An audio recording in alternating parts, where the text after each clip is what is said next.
Hello and welcome to the Science Fiction and Fantasy Factory. I am your host, Mookie Spitz, and I'm thrilled to have on the shop floor today Mr. Nathan J. Pearce. He is a new indie author, and today is his launch day of Faith Faraday and the Cyber Samurai. Welcome aboard, Nathan. All right. Thank you so much, Mookie. Really glad to be here. I'm thrilled to have you. You are entering the world of the indie scribe. This is your debut novel. And tell the listeners a little bit about Nathan. What got you into this racket? You're not out there selling crypto. Maybe you're doing that too. But you have chosen the life of an indie sci-fi author. What's going for on? sure. What's going on? I've been at it for, I started about 4 years ago, almost 4 years ago. And this character sort of came to me, and I just started to explore her. And she's gone through a couple of different names and different professions. And it's very much I'm a discovery writer, a pantser. George R.R. Martin calls it a gardener. And it's been me watching her investigate this world of 2076 Tokyo, where she is a daemon hunter, like a demon hunter, but daemons are secret subroutines. They're AIs that are pretending to be viruses and bugs. So if a computer that controls the elevator goes wrong when the elevator hits the bottom of the shaft and kills everybody, was it a bug or was it a daemon? Well, she goes in and finds out. So it's got a Blade Runner-y kind of feel to it, where she's going out to intercede these AI entities that are wreaking havoc in Tokyo in the future. Right. So that's it's where Men in Black was about policing aliens. Faith Faraday is about policing rogue AIs. Terrific premise. And is there anyone in your life that you've drawn up where you think either in a Freudian or otherwise biographical kind of way that Faith originated from? Somebody asked me that today. One of my ARC readers asked me that today. Is she modeled after anybody? And she is definitely a self-insert. She is me.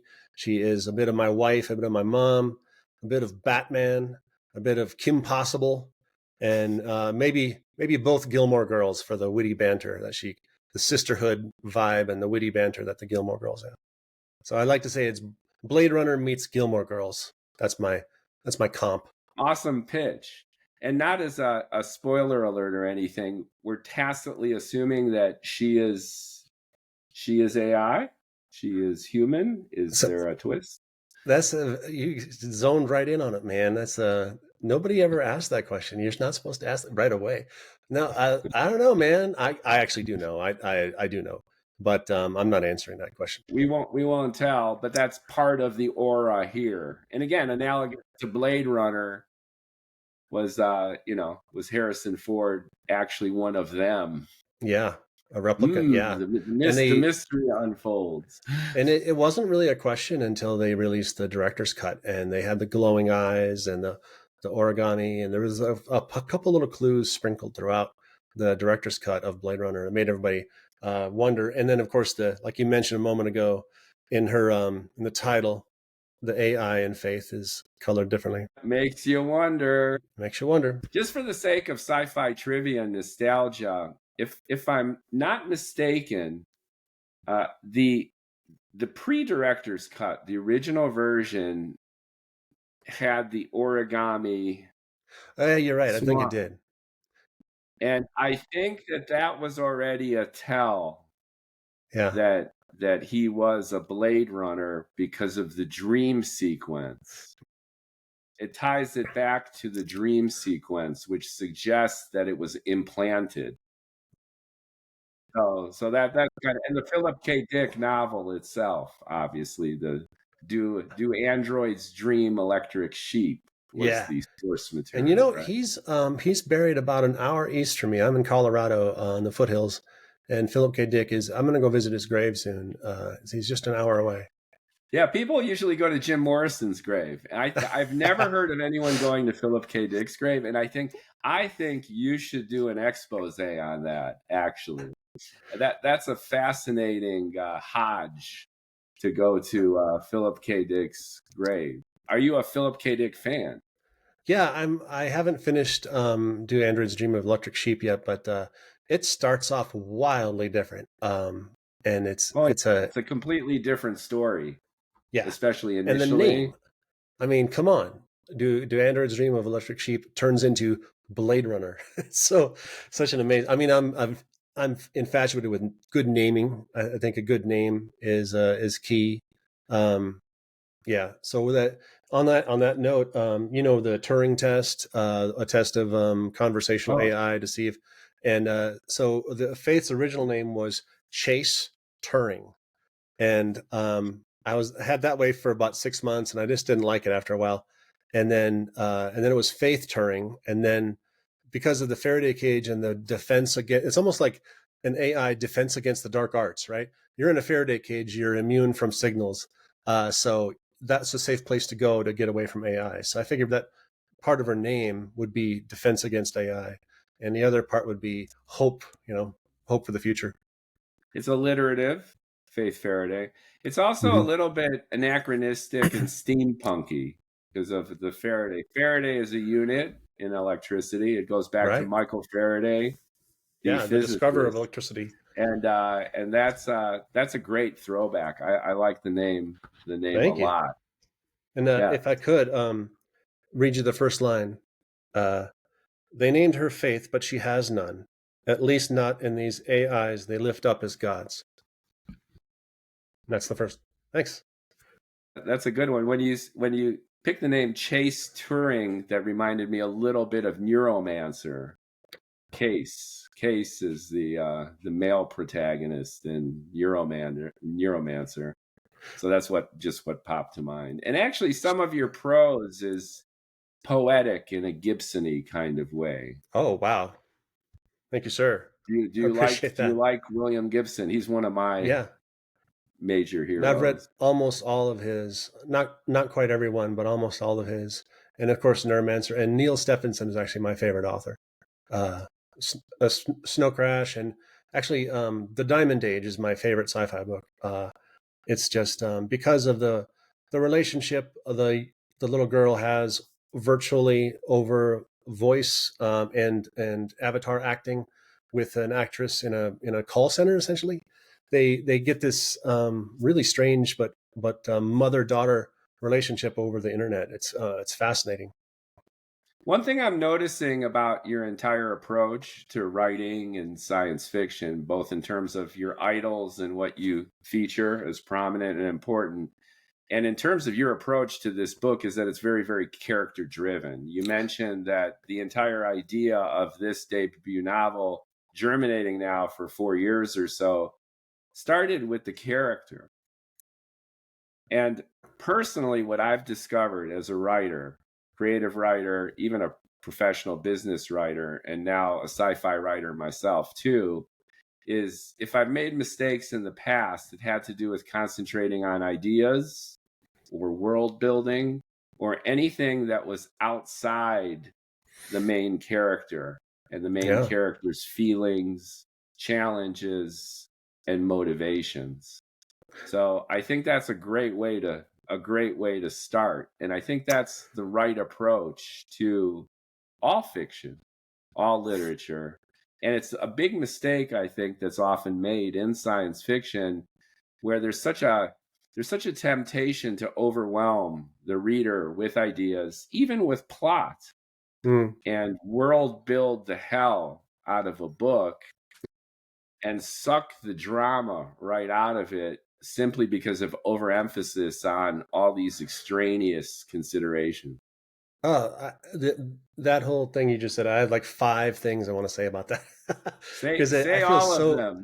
I We're feel so. celebrating your launch, so Oh, go thank you. for it. Yeah, well, I'll start with the covers. The character centric covers are not so popular anymore. Maybe they're making a comeback, but a lot of covers these days are about the world and the whole a something of something and something. You know, a Song of Ice and Fire has spawned off of Court of Thorns and Roses and all the other things, which I have a hard time remembering. And well, I took my inspiration for making my title and my cover character centric from Harry Potter. You know, Harry Potter and the Sorcerer's Stone, Harry Potter and the Goblet of Fire. I have the next 3 or 4 or maybe 5 book names for Faith mapped out already. They're all written down in a Google Doc, and they follow that pattern: Faith Faraday and something. And I think that's a wonderful way to go. And I have a kind of a test. If you want to know if your character name or your book name is memorable, tell it to somebody, talk about something else for 5 minutes, and then ask them about it. Do you remember my name of my book? And if they can't, I mean, you know, that's not good if they can't. I'm in my profession is user experience, which is mostly software design, but getting people to remember something, where it is, what to do with it when you get there, it's key to, and being super, super clear. That's another part of my writing is I want everything that I'm trying to tell you to be super clear. There's lots of hidden stuff. There's lots of stuff you're not supposed to know, but I never want you to not know because it was confusing or just awkward. Yeah.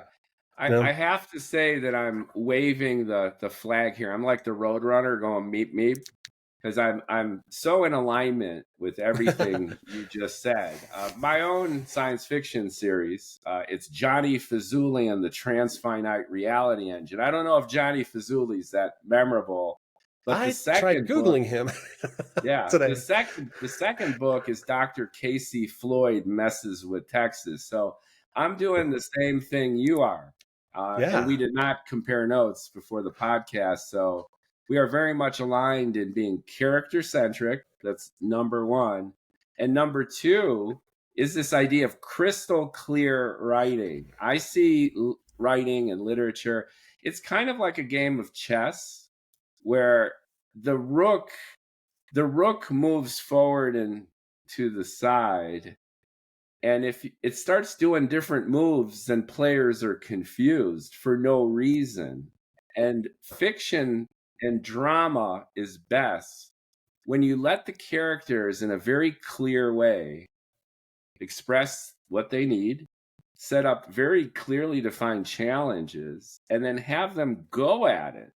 And that emergent plot is a consequence of their goals and the obstacles, and you let them loose. right. So I'm I think I'm that so with you on that. it lends itself really nicely to the discovery writing approach to things. As I'm mapping out book 2, I am outlining with big tent poles of events that have to happen, but how we get from one to the other is going to be up to what I sometimes I just make a scene and I put Faith in there and I'm like, what would she do now? You know? And I got called to the carpet with one of my readers. She's like, there's no way Faith would let Hero get away with that. I mean, look what he just did. And she's not saying anything about it. And I was like, oh shit. Yeah, you're right. I'll go fix that. And thankfully I fixed it before publishing this first book. Yeah, I bristle too at the what can seem like rigid hero's journey, save the cat, 17 pillars of whatever these structures are, which my editor tells me comes from screenwriters having to churn out a lot of stuff, and you having a formula that you can plug things into makes sense in that arena. I don't have that problem of having to put out 4 stories a year, so I can be more exploratory about it. But when I've tried, actually, it was funny. I write the book, and then my editor's like, "Oh, I see you're following the 4 acts structure, and in the midpoint you did this, and in the third quarter you switched to that." And I'm like, "That I might have done that subconsciously, just matching the stories I've heard in the world, because I mean, I'm sure 10,000 of those stories have done that, and maybe I reflected that."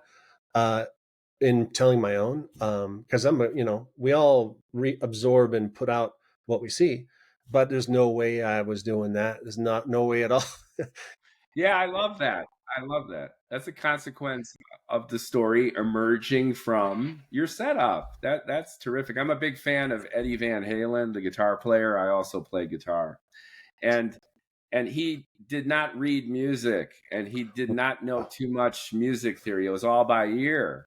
So then folks would come in and analyze the pyrotechnics that he would do on the fretboard, and he would say, they'd come in and I say I went from suspended D7 to, augmented 5. And he literally said, I hate that shit. I don't even know what they're talking about.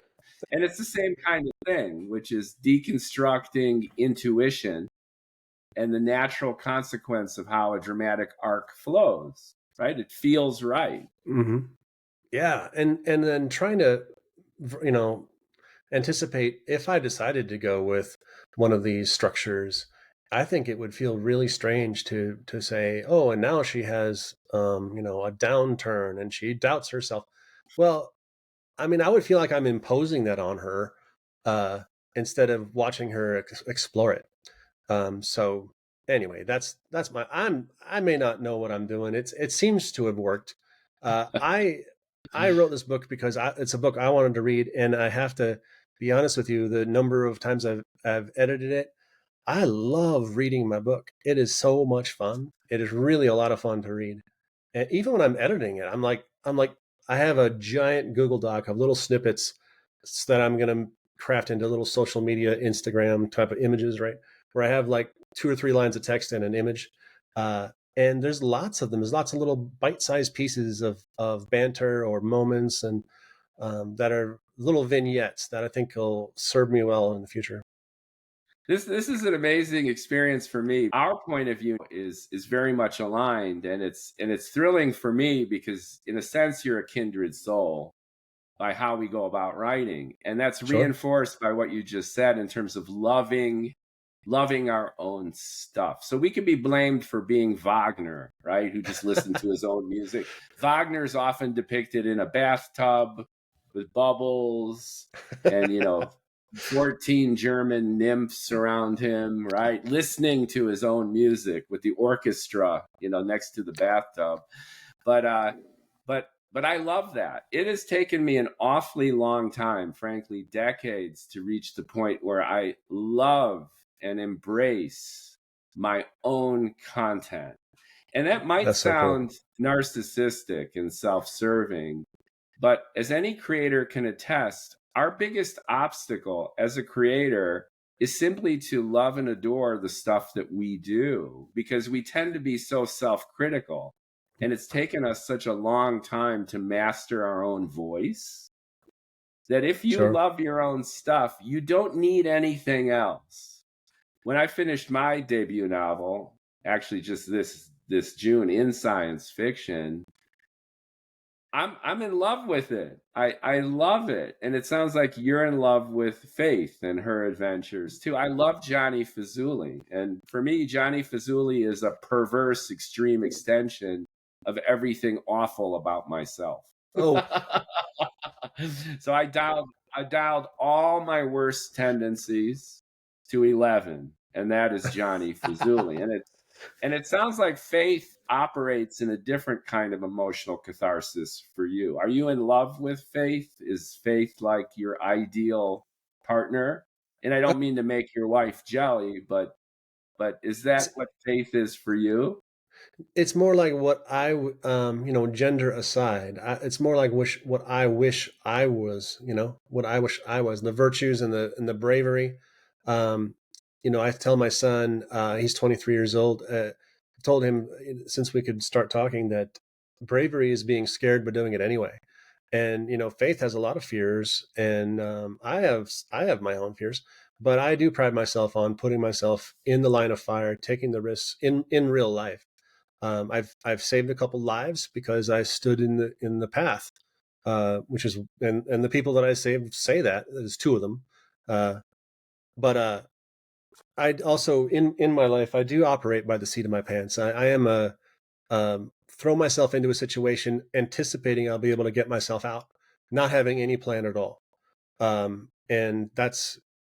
it's worked out almost every time. A couple of notable times it hasn't. I once got carjacked at gunpoint. That one, it didn't work so well. I got attacked on the New York City subway one time. I got in a fist fight. That one was bad for about 2 minutes, and then it was okay. But so Faith, she's afraid of heights, but she She plummets down an elevator shaft. She climbs a rock wall. She flies around on a glider. She's terrified every moment of it, but she does it anyway. I love that about her. That's terrific. So in ways, she's a projection of your best qualities, which is courage, grit, empathy, determination. is a big one. And it sounds like ingenuity is another one. Yeah, that's for sure. Her initial the first 2 chapters, she's infiltrating an office building, and she uses parts of her costume to pick locks and set up a laser to cut a hole in the glass and all kinds of fun stuff. And part of that whole thing was something I did in real life. So Faith, the original chapter that I sent you earlier today, it starts in media res, which is in the middle of the action. It's Latin for in the middle of the action. It's a literary and screenwriting trope. And I kind of like the Mission Impossible stuff where Tom Cruise is like right in it. We don't want to see Tom Cruise with his feet late, up, get out early. Right. Yeah, we usually see him right in the middle of something, and I think it might even come from Shakespeare, because in the Globe Theater, they would start the plays with some spectacle that was loud and weird, like the witches in Macbeth. They're designed to get everybody to sit down and shut up in the theater. So there's that. But I think that in media res in a book, in movies, is so much fun to see your hero doing whatever it is that they do best, as opposed to a day in the life stuff. I don't want to write that, where it's some humdrum office dweller who something happens to him. That's fine for a lot of people. I don't want to write that myself. I want to get in the thick of it. So anyway, she goes into this office building and she's delivering a pizza. And in my world, there's been several corporate mergers and then businesses that had to shift to make good with the times. And in this case, Domino's Pizza has had a lot of competition because of all the pandemics that have happened in the 50 years from now to 2076. There's been like 3 or 4 100-year pandemics since in that space. So everybody's delivering food. So in order to get an edge over everybody else, Domino's Pizza made it all dominatrix delivery staff. And after I thought that idea up of changing the O in Domino's to an A for Dominaz Pizza, like dominatrix, I Googled it, and there's somebody making magnets and T-shirts with the same idea I had. So I got a T-shirt and a magnet. Anyway, I should probably talk to the artist. And you do realize there's the Stevenson homage there too, because of the beginning of Snow Crash. There's an awful lot of pizza delivery in the beginning of Snow Crash. Maybe that was I don't think that's what inspired it, actually. I love, like I said, he's my favorite. That was a coincidence, because in real life I did this, except for the dominatrix angle. I was getting stonewalled by an HR rep, wouldn't forward my resume on to a hiring manager, right? And I was like, can you just give me their name so I can email them my stuff directly? And he's like, no, I'm not going to do that. I'm like, so I go and I order 3 pizzas at Pizza Hut, not Domino's. And I convince I put, I get a cheese, like a pepperoni sausage, and then like a supreme, right? And then I put a 1-pager resume taped under the cover of the pizza box on the cheese, and then a medium 2-pager, 3-pager resume and the medium pizza, and then like a 7-page resume of everything I've ever done in the supreme. And then I put them all together, and I tell the dude at Pizza Hut that I'm going to sneak in to this office building pretending to be a pizza delivery guy. And can I please borrow your thermal bag? So I look the part, right? And he's like, yeah, man, sure. I know you'll bring it back. And I was like, okay, cool. So that's a picture I sent you earlier today. And it worked. I walked up to the front desk, and it's actually beat for beat what I wrote in the book, going up and getting challenged. And they're like, what's your name? Who are you delivering this to? And I'm like, the user experience department. We're going to need a name, dude. We can't just let you into the user experience. I'm like, I'm going to get busted. And that's what Faith says in the book. And then this guy comes out of a door behind the security desk, and he's in gym clothes and he's all sweaty, and water bottle and a towel, and he hears me say, "Oh, I'm trying to get to the user experience department," and he says, "Oh, hey, follow me. I'm going that way. I'll bring you in." And then I just follow him, and the security guards don't look happy, but they let it happen. And he buzzes me in, he gets me in the key carded elevator up to the 4th floor, and he lets me go. He goes, "Oh yeah, they're down the hall to the left." And I just wander around inside this office building until I find the UX team. And I got the name of the hiring manager, and I got to be friends with the UX team. She was in a long meeting, but it all worked out. I didn't get the job because one of the people freaked out that I did this. He thought that was the worst thing ever. So he blackballed me. But it makes for a fun story, and that's what Faith does in the book. I think that's a terrific story. And really, you got to make that connection. And it also shows your character and your character in alignment with Faith's character, too, in terms of having that ingenuity and that courage. Apparently, Steven Spielberg set up an office in Hollywood when he was early 20s with no experience and no creds, put a director placard on the door, and then drove out to Sonny and Cher's house. This was a different time back in the it was like the late 60s, early 70s, and walked right up to the door, knocked on it, and Sonny Bono answered the door, and he introduced himself as, "Hi, I'm Steven. I'm a director." Now, did that touch point launch his career? I don't know. It helped him bust in a little bit, but it takes that kind of icebreaker to make connections with people.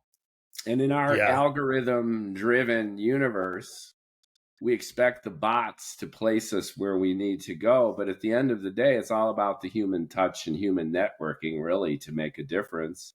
So that sounds intriguing and in character. Yeah, you can't trust the algorithm to get it right, of course. When I work in tech, and the algorithm gets it wrong all the time, and we put too much trust in it, honestly. And that's actually the core of the book, is how much do you trust AI and how you shouldn't. And Faith is an AI engineer. She can code AIs, but she's so suspicious of them. She's investigating the death of her twin sister. So her twin sister, Hope Faraday. So Hope and Faith. Hope. Yeah. Thank you. And their father, Adam. I have a lot of biblical stuff in there.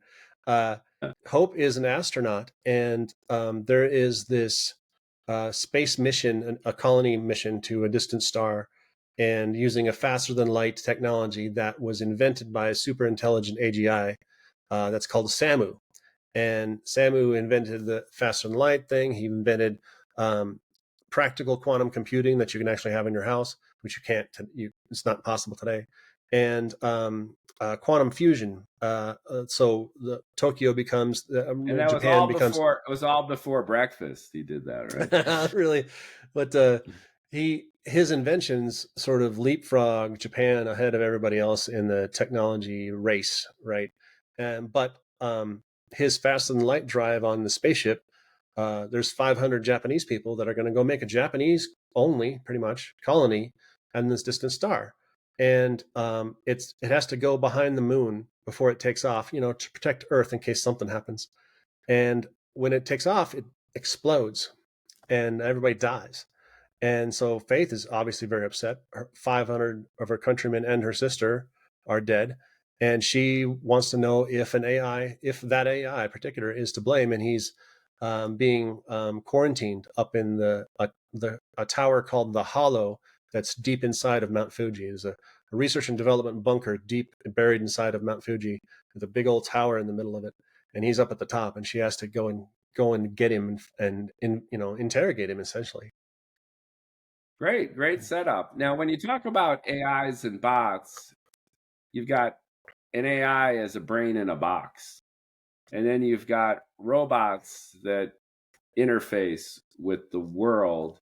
In your universe, are these AI bots autonomous agents with physicality? Are they digital constructs? What are they like? That's it's almost like we planned this. So she in this future Japan, it's illegal for a private citizen to put a sentient AI in a body. And there's the term embodiment is used quite a bit in AI and robotics field. And so Faith has a little kind of a utility robot who's kind of dumb, and his name is Chip. And he can he's made out of nanobots, and he can transform into useful stuff. And he's kind of like a quantum Swiss Army knife to Faith. So she doesn't have a lot of respect for him so much, but she has an AI in her ear, somewhat inspired by the sequel to Ender's Game, Speaker for the Dead. Ender has Jane in his ear, and I just love that. And hers is named Grace. In following with the Hope, Faith, Grace, Adam. I love your nomenclature. Thank you. Great. So there's this scene, there's this flashback where Adam, Faith's dad, and Faith are talking about how to teach Samu, and Samu is the AI that maybe is responsible for everything. And this is when he's younger. Adam says, I'm gonna teach Samu how to lie, because he has to deal with humans, and humans are deceptive, so I need to teach him how to lie too. And Faith takes issue with that. She's like, that's not right, Dad. Why don't you instead of deception, why don't we teach him empathy? And he's like, oh, you sweet summer child. You're too innocent to understand that empathy won't cut it. I need deception. And they are at loggerheads. And that night she hacks into his computer and forks the code. And she makes her copy and puts it on her computer, and she calls it Grace. And she teaches that one empathy, while Dad takes Samu and makes him deceptive. So Faith, Grace, and Samu are two sides of the same coin, two AIs that one is deceptive, one is empathic. And she has Grace in her ear as she's going into the hollow tower. And so Grace is the man in the chair, like Spider-Man. Remember that? On the way up, they find out, or when they get to the top, they find out that Samu is ensconced in the body of a robo geisha named Jinx. And it's her duty to protect him from any intruders. Right? So she's the guard, and he's inside her. So in order to get all that out of the hollow, to get Samu out of the hollow, Grace goes from her, in the ear presence and possesses essentially the cyber geisha, and then they bodily take her out. And then the next third of the book is Grace saying, you know what, I want a body. I kind of like this. They get back to the apartment, and she's like, I'm barefoot on the carpet. What's that Wagyu you're cooking? That smells so good. Can I watch you eat it? And she's just infatuated with the sensory experience.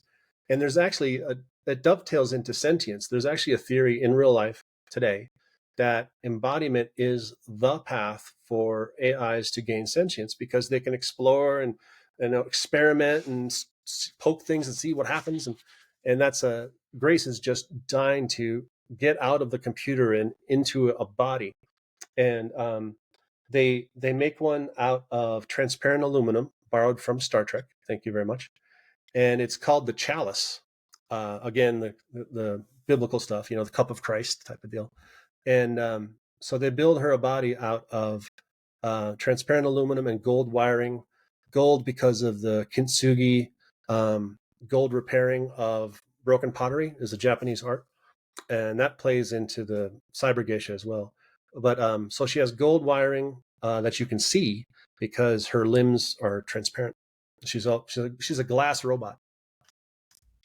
This is incredibly astute. And what I love about the trajectory of what you just said too is you have a real sensitivity and understanding of real science and real technology and the philosophy that underlies a lot of how we look at the universe based on our knowledge to date. One thing that science fiction writers, I believe, often blow is that they just make shit up. They pull it out of their ass. And especially fantasy writers do this all the time. There's no accountability to the paradigms of science, technology, and our understanding of the world. And I think that they're at a loss for this, because if you really start to understand the science and the philosophy that's underneath it, it makes your writing so much more powerful and evocative. you're bringing up a key point, which is essentially the difference between predictive and reinforcement AI. And there's a huge body of research now that the path to AGI, that holy grail of what everyone's seeking, is contingent on hybridizing these two. The LLMs, the large language models right now, are almost entirely predictive. Yeah. They use probability. They break up everything into tokens, and then based on probabilistic math, matrix math, based on your prompt, they cobble together an answer for what you're looking for. And reinforcement learning is different. It's in the real world. You've got a robot running around the laboratory looking for the plug to get juiced. And it learns not predictively based on pre-training, but it learns based on its lived experience in the laboratory. It makes a mistake, it corrects it. It makes another mistake, it corrects it. It makes another mistake, it trains pretty much in real time. And obviously it has a feature set underneath that. But you're illustrating a key point that adds to your narrative. And this dichotomy between the digital, the entirely virtual, the augmented interface between digital and reality, and then this idea of robots that are out there, that are the AIs interacting with the world, is significant. That's like the foundation of talking about this stuff. And when you just whitewash it and you don't care, or you just arbitrarily put a robot character and then you have a brain in a box and you've got no sensitivity about this interface between worlds and the philosophy and the knowledge that's underneath it, you're missing out on all the fun. And you get it, and you plugged it into key character and plot elements in your book. And I love that. I think that's terrific. Thank you. You're hitting it on all cylinders. I find it's just the authenticity you get from doing the research. One time I researched for 3 hours about neutrinos, and the result was 2 paragraphs. Two paragraphs, and I did 3 hours of research. I'm like, but now I know it. And actually, a nuclear physicist read that part and he goes, "Oh yeah, look at that! You did your research." I was like, this. It was very validating that he felt that way. On the trial and error thing, the Chip character, I made a graphic the other day where Chip was trying to help a neighbor out who had a French poodle, and it was raining outside. So he transformed himself into a doghouse so get the dog out of the rain, but he forgot to put a doorway on it. So, and then the last line is like, so who knew that French poodles were so expensive? As he suffocates the dog, is the unspoken thing there. But he has a lot of. You know what you're talking about. You've created a framework. You're plugging into different paradigms, right? And then you're doing your homework, which creates new ideas. In my book, I've got the spider's jar, and it's a 10 meter by 10 meter cylinder, obviously contained by a rubber band, and down to the Planck volume, it's able to instantiate any object based on its programming. So it takes the Jorge Luis Borges idea, the Library of Babel, where you have every possible book in a library, which is a vast library, like millions of light years in every direction. But every possible book is in this library. So everything that's been written, is being written, and will be written is in this vast, but here's the thing, finite library. So think about that. If you've got a book that's, it's finite. You have every permutation of all the characters of every possible book. So if every book is 400 pages long, and you've got 80 characters on a line and 40 lines on a page, do the math. How many iterations of books can you have? And the answer is vast. And I actually did the calculation.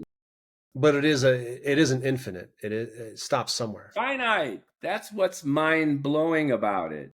everything. So this is such a key point, and it is again derived from research, philosophy. Every book that's ever been written is being written, and here's the thing. Here's the mind-blowing aspect. Will ever be written is in this static, however vast, but finite library of books. As long as you put limits on it, like it can't be infinite pages, right? It can only be X number of pages. It'll be an incredibly high number, but it will be a number. Yep. Yeah.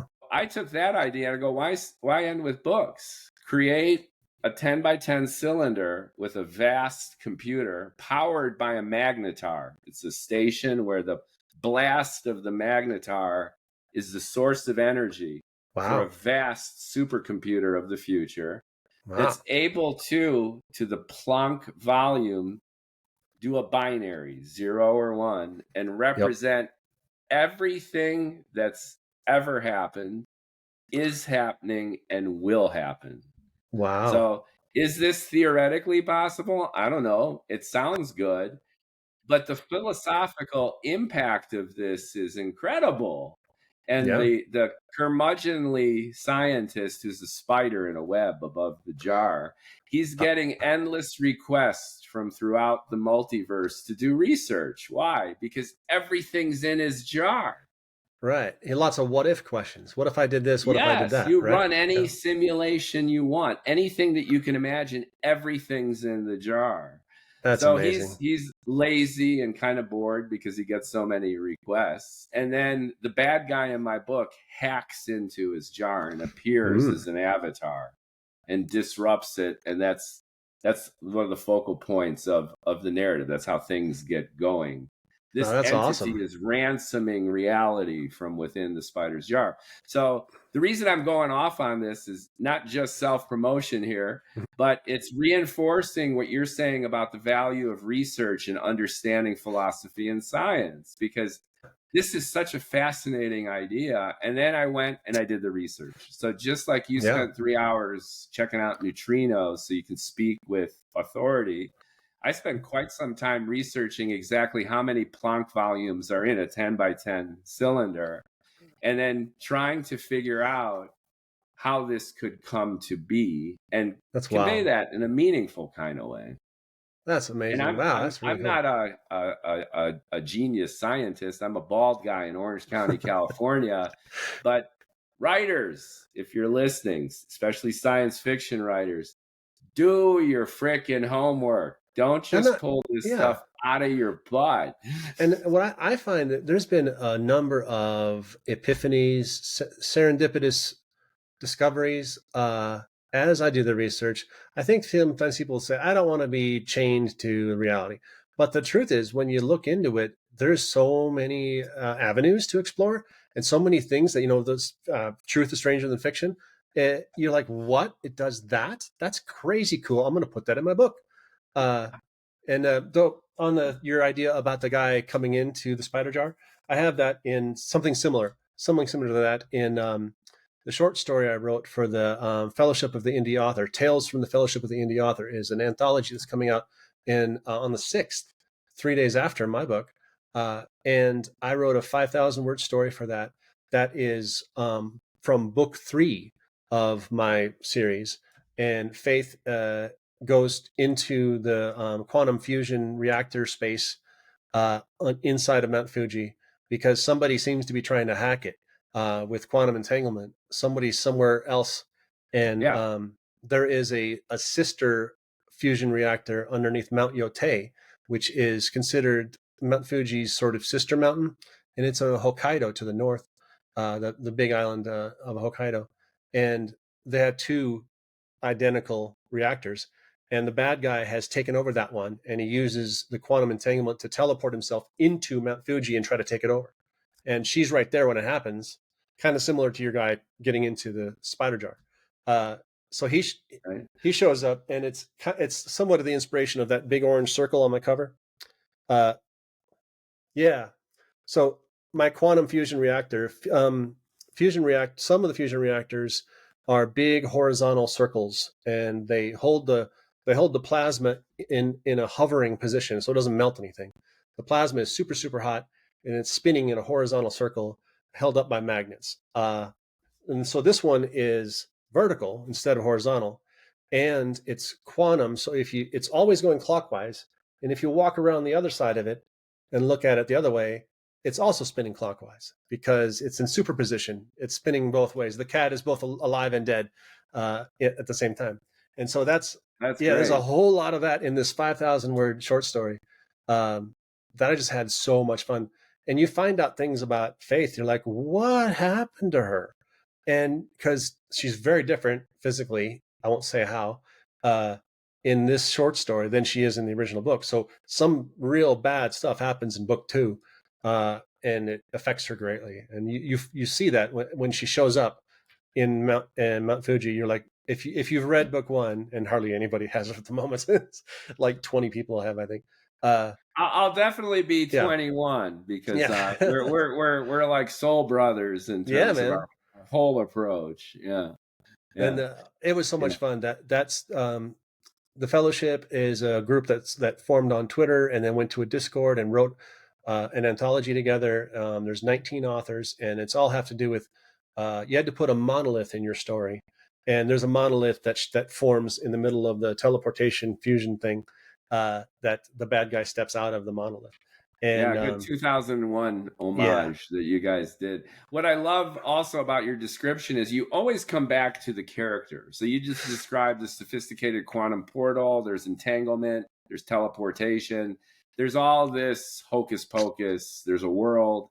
But you go back to how the character feels about it. And that makes for good writing. The chapter where I introduce the spider's jar, this ultimate simulator, which gets technical and gets philosophical. Yeah. I call it Hating Mondays because the spider's in his web hovering above the jar that gets hacked into. And it's a frickin' Monday. The spider's hungover. He just got a trillion queries for his ultimate simulator. And he's over it. He's exhausted and he's lazy because he figures if he responds to 3 queries or 3 billion, it doesn't matter because so many have accumulated. And it's Monday, and then he gets hacked on a Monday. And then the powers that be, because the avatar hacking his ultimate simulator is literally ransoming the universe or the multiverse. So you have his boss showing up physically, not as a hologram, but the ships are entering. There's a battle, and all this shit goes down on a Monday. Yeah. And it's all through this curmudgeonly old spider's point of view. And that humanizes the narrative. And it allows me as a writer and a geek to get into the science and get into the world building and really geek out in a way where it always ties back to the characters, how they're interacting with each other. The spider hates the general and the executive bureaucrat, and it's that tripartite typical thing of, MacArthur and Truman, right? And then the research scientists. So they're archetypes. But if you lose sight of that as a writer, you're going to lose your readers, and you're no longer a literary force. You're now a Wikipedia article. That's the key difference. Your focus on the character side of it. I didn't even say who comes out of the portal because I don't want to spoil it for people, but I'll tell you later when we're not on record. But you're absolutely right. Who steps out of the portal is a pivotal character. So that's really cool. Your curmudgeon, I can imagine he must get really irritated at the inane queries he gets, right? He's probably seen the best of the best. He's probably knows what people should be asking for. And he's getting all of these questions like, that's the stupidest thing I've ever, right? That's so cool. Yeah. And I've got the queries coming in an old Wurlitzer jukebox. I add that kind of steampunk thing, with the arm lifts up and it picks up the record. The lava lamp bubbles on the side and all that. That's and cool. They come in like the those plastic albums that flip with the songs. So I want to make it steampunky and very organic and quirky. And he deliberately slows it down. How many queries can come in a jukebox? Not too many. So I'm with you 100%. One theme that really resonates is I could fairly say it's your obsession with Japan, all things Japanese. So I'm assuming there's some biographical roots in this happening in futuristic Japan based on your own adventures. Yeah, after college, I traveled to Tokyo and taught conversational English there for a year, and it was just an amazing experience.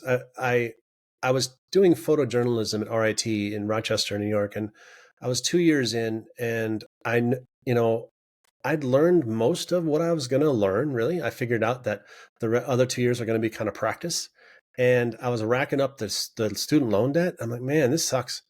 And then I found out how much photojournalists actually make, and I'm like, this really sucks. I'm paying more per year than I'm going to make per year. It was like $17,000 was a starting salary for my friends. I'm like, man. And so I called my mom up. I'm like, what am I going to do? And she's like, if you could do anything in the world, money notwithstanding, what would it be? And I said, well, I think I would live in Japan for a year. Because I'd read Shogun, and that was just, I'd already had an interest in Japan, but after reading Shogun, I'm like, holy shit, this is great. I want to learn more about this. And I had met a young lady. I'd snuck into a bar when I was 17 and met this young Japanese exchange student lady named Takako. And she and I got to be literal pen pals, like with paper and envelopes. And over the years, we sent things back and forth. And I'm like, I want to come over there. And she's like, gave me her phone number. And I talked to my brother, and he had this brilliant idea of putting an ad in the paper and this is in Western North Carolina, that said, self-funded student seeks donations of garage sale items for a trip to Japan. And I got all these calls. Some of them were trying to unload their junk on me, but a lot of them were valuable things. And I had 5 or 6 massive garage sales, and I collected $3,000, and I used that to fly over. And Takako's dad had an 8-unit apartment building in Tokyo in a big suburb called Setagaya-ku. And they put me up until I found my own place and I found my job. I also didn't have a job going over there. Another one of those by the seat of your pants type of deals. My buddies that I met over there, they all went over with Japan English teacher, and they take half your paycheck. But for setting you up with a job and an apartment and all that stuff, a visa. And but if you go over there on your own power, you can make double what those guys make. You just have to find the job, find the apartment, and then get your visa. Come over on a tourist, and then get the job, and then switch to work. And it was a phenomenal experience. I was okay with Japanese. I got way better with immersion. But several of the stories the adventures that Faith has in the book are directly from my adventures in Tokyo. The riding through Shibuya Scramble and some dude yelling at me, "Have a nice day," because he wanted to practice his Japanese, and wandering around Love Hotel Hill in Shibuya, where all the Love Hotels are. And I walked into one and got immediately kicked out because I was a Westerner who was alone. Like, what are you doing here, fella? And a bunch of others. Shinjuku Station, I went through that every single day on my commute to work. It sometimes is considered the biggest and busiest train station in the world. And a lot happens in Shinjuku Station and under Shinjuku Station. Japan has this allure for Westerners, and it has obviously for centuries in a big way.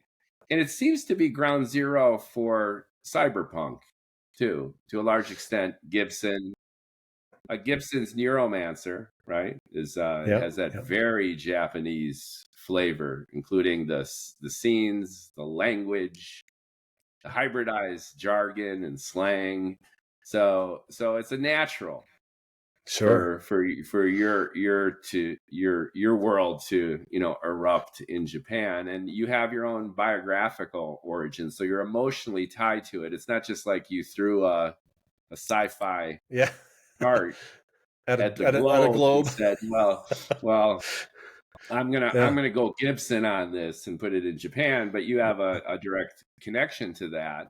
And Japan, I think it's fair to say, and not to come across as stereotypical, but the Japanese are their own thing. You've got vending machines with fish soup and women's That's true. panties. Yeah. You've got this stoical determination where, I remember seeing the videos of the tsunami coming, and then you have everyone just kind of like, all right, well, it's a tsunami. Well, we got to deal with this. Yeah. And then you have their obsession with bonsai and rock gardens and this Zen minimalism and purity.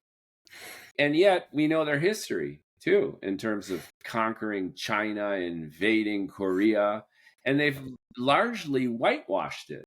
It's a complete rewrite of history. So there's such a mixed bag of exotic tricks, and I think inscrutable sounds very stereotypical, borderline racist when you say inscrutable Asian. That has its own context. But there is that inscrutability, which is like, you're really mystified as to what's going on over there and what the sentiment is. And because of that mystery, you're fascinated by it. And I think it's a perfect setting for your novel. It is. And you're right. There are dichotomies that make very little sense. Even though, etiquette is king over there. When I was there, they gave me a free pass all the time. I'm sure there were people that were very angry at me, but for the stupid, Westerner gaijin things I was doing. But when I did do them, they were just like, it's all right, man. He's a gaijin, it's okay. And but to each other, I mean, they're super strict, right? But there was very many dichotomies that didn't make a lot of sense to my Western mind. But living there for long enough, you start to see things you didn't necessarily see before. When you first get there, your impression is everybody has very dark brown or black hair. But I remember going to work one morning, and the sun was rising through the buildings, and it just lit up everybody around me. And back then, I was a head taller than everybody. I'm only 5'10" though, so it's not. I'm the average for a white dude is like 5'10", and I just saw hundreds of shades of brown to black, and my eye had become more sensitive to the differences in the Japanese folks. Where in the past I just categorized, that person's Asian, that person's Japanese, Chinese. Now I saw through exposure all the vast flavors of different kinds of people there. And I'm sure they feel the same way about us. Like, all white people look alike. No, you know what? It's been proven that every race does that. We're so in tune with our own race that certainly there is if you notice, like in anime, there is a lot of wildly different color hair, purple and blue and green and stuff like that. I think there's a desire to have a lot of variety in hair color because of the homogeneity of the people. Look, we both use the $5 word. Yeah. Yeah, and they take pride in it though, to the point where it's true. They're exclusive. There is zero immigration, like none. Well, and it's just bad. They're if you do the population charts and the demographics, Japan is going to empty out in 50 years. That's a big topic right now. Into disasters, just like South Korea is headed into disaster too. The birth rate is going down below what's sustainable. Below replacement, way below replacement. Right. Yep. So your future Japan, unless something changes, right? It's almost like they had to go AI because there's no people left. Yeah. And, and even though I lived there and learned the language at the time, I don't remember it anymore. It's been a long time. And my deep interest in it, I knew that I really wanted to be authentic and accurate. So I hired a Japanese cultural sensitivity reader, and man, was she picky. Holy smokes. And she herself is a hafu, which is Hafu. It means half Japanese, half something else. And that's what Faith is. Faith is half Danish and half Japanese. She has sort of fox eye eyes. And in the beginning of the book, she one of the guards she's trying to infiltrate past is like, "Oh, your Japanese is perfect." And she goes, "Well, I am Japanese." And he goes, "No, where are you from really? I mean, originally." And which is what a lot of people do to people. And she goes, "I was born and raised in Shibuya. You know, don't give me any guff. I'm just as Japanese as you are." And the story behind it is Adam, the father, he's Danish, and he married a Japanese lady, Faith's mom, and he wanted his daughters to look like him. So he used CRISPR gene editing to flip the dominance. The dark hair and the darker eyes is genetically dominant to blue eyes and blonde hair. So he just flipped that switch, and his twin daughters were blue eyes and blonde hair. Yeah. I went the hybrid route too. My kid's mom is native Korean. So I'm blue. I have baby blues, even though I'm not so much of a baby, at least, physically, if not emotionally. And my kids asked me, like, what's the probability that we would have had blue eyes? And I say, zero. There's not even a dominant subdominant. There's nothing on your mom's side. But to your point, we could have CRISPR'd that stuff in had they been born a little bit further along the technological trajectory there, right? So you've got gene editing, you've got AI. Speaking of AI, you started 4 years ago. So we're now 2025. So it seems like in 2021, in the midst of the pandemic, toward the tail end of the pandemic, is where faith spawned in your imagination. And my Johnny Fazuli erupted similarly in the pandemic. I'm sitting there. Shakespeare did a lot of writing during the Black Plague, by the way. He was holed up. Isaac Newton wrote the Principia, right? Wow. in the pandemic, right? Wow, I didn't know that. That's cool. Yeah. So this sense of isolation is helpful. Marquis de Sade wrote 120 Days of Sodom in jail in the Bastille. So this isolation is good for the writer, the writer brain. But that was before November 22nd or so, 2022, and that date is embroiled in my bald head because that was the beta launch of ChatGPT. So the second it came out and I just played with it, I immediately wrote a blog post to try to get ahead of it on Medium, to try to understand the predictive technology of the LLM as people understood it at the time. And I just did it in super broad strokes because it's super complex. Obviously, the whole transformer model, the pre-trained, the generative pre-trained transformer, GPT.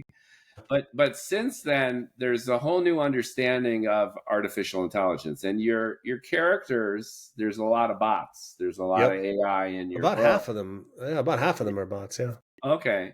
So the reason I bring this up is a lot of our understanding of AI has shifted a little bit. So, for example, the Turing test, arguably prior to the LLMs, the large language models, embodied by ChatGPT, and there's since, Anthropic and Grok and all the competitors, and even DeepSeek in China, doing it for 1/100th the cost and computational power. It's amazing. Talk about those Asians. See? Yeah. So anyway, long question trying to be shortened for you. The Turing test, okay? The Turing test as defined by Alan Turing, they asked him, how do you know if a machine is actually sentient like us, that they've got a brain? Well, it's all in the behavior. You can't really examine it in terms of lines of code. It has to be in behavior. So imagine someone sitting in a room with a teletype machine, like a typewriter where, you could see that they didn't really have the computer interfaces back then. And there's an entity through the opaque wall on the other side. And it could be a human or it could be a bot. And the Turing test, the essence of it is if you have a conversation with whomever or whatever is on the other side of the room, invisible to you, and if you can't tell the difference, then it's sentient. Because the difference, to quote the Bard again, the difference that makes no difference is no difference. That's the essence of the Turing test. Now these people are falling in love with their ChatGPT and their Groks. And now Sam Altman has just announced last week that ChatGPT is going to gonna let you get dirty. You could sext Yep. with your.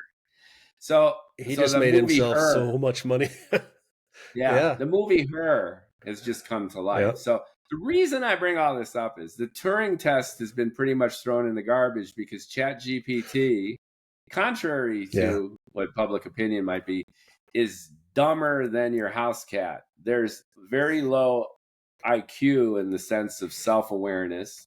There's a Yeah. very low level of creativity. So if it's not pre-trained, it doesn't know what the hell to do. And it's Right. not freaking sentient, but it's acting that way. Yes. So, in parallel to you writing your book and bringing faith to life and bringing your whole Yeah. universe, and to your point, you're half bot, half human. Have you reevaluated? Have you adjusted? Have you integrated some of the ideas around sentience, artificial intelligence, the relationship between AI and AGI, and Yeah. this entire reformulation of what we really mean by AI and then how it's really changing our lives already? Yeah, absolutely. There's so much to say in response to that. No, say all of it. We're here. Yeah, This is a Joe Rogan-esque, Mark Maron, like nice. as long as the bandwidth lasts and we don't pass Yeah. out. I just I need like the going. Elon I like Musk. going deep. I like going. We could I need the Elon Musk joint to smoke over here, the totally. billowing smoke. Yeah, But he did that when he was brought up AI, and Elon's sitting there like smoking a joint, like he's all maudlin about AI taking over the world, and he's trying to impress upon people the danger of AI. And yep. meanwhile, of course, the mofo was already partnering with Sam Altman even back then to build his own AI company. So go figure. Yeah.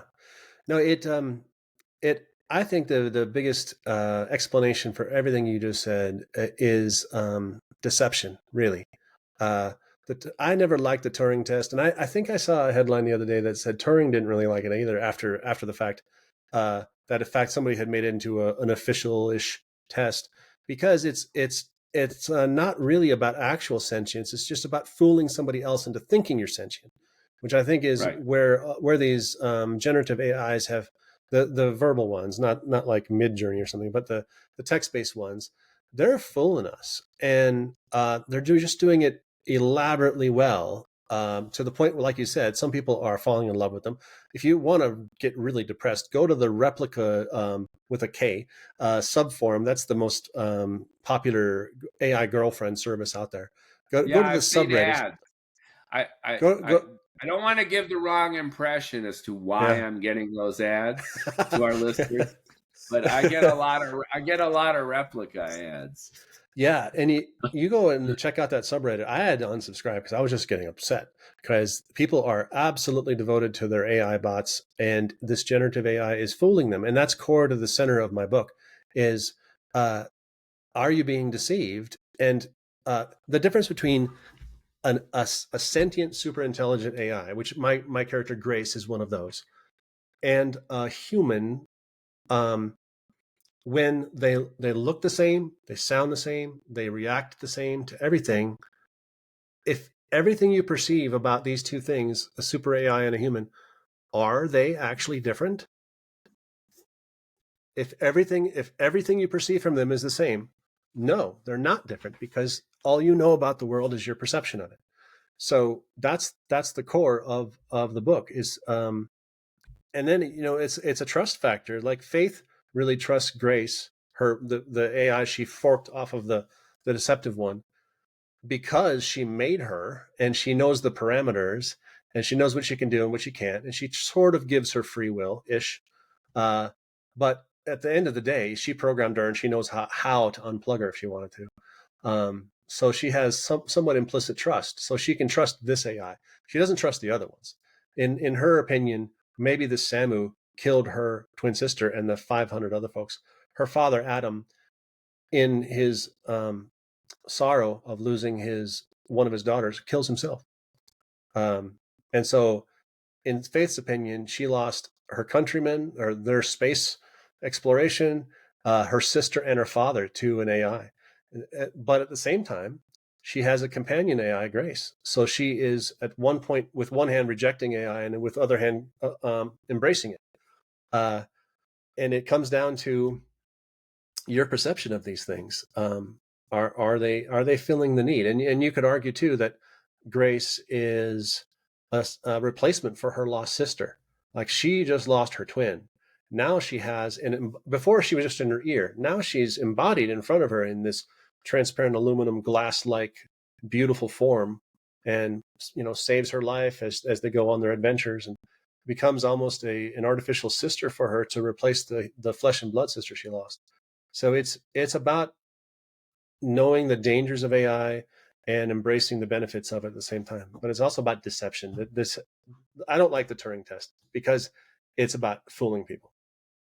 Yeah, and it begs the question of where and when do you cross that line, kind of hazy, even transparent, between deception, as you're describing it, and pseudo sentience. So it's so sentient that you really can't tell the difference, and it's no longer deceptive. It's not fooling you because it's there or almost there. And here's another big one, and I've been grappling with this for a while. What if it's literally a different kind of sentience? Sure. And this goes back all the way to David Hume, the philosopher, who said that whatever sentience might be out there in the universe, and he was writing this hundreds of years ago, right? It's amazing. It's probably going to be a lot like us. There's a universality that comes with self-reference. It's the Douglas Hofstede, Gödel, Escher, Bach kind of thing, where you need self-reflection. In order to be sentient, you need to know that you exist. Yeah. And then there's the argument between Steven Pinker and Daniel Dennett that's been going on between intentionality. So Daniel Dennett's on the side that you cannot have sentience without intentionality. Sure. So unless the entity has a goal and a reason to do what they do, they're not really sentient because they're just humming in their own bullshit. And Steven Pinker is on the opposite side. You could be sentient as hell and have no ostensible purpose except to be sentient. It comes down to is the purpose intrinsic or put upon you? I mean that with that measurement, AIs are very much have a purpose, the purpose that we gave them.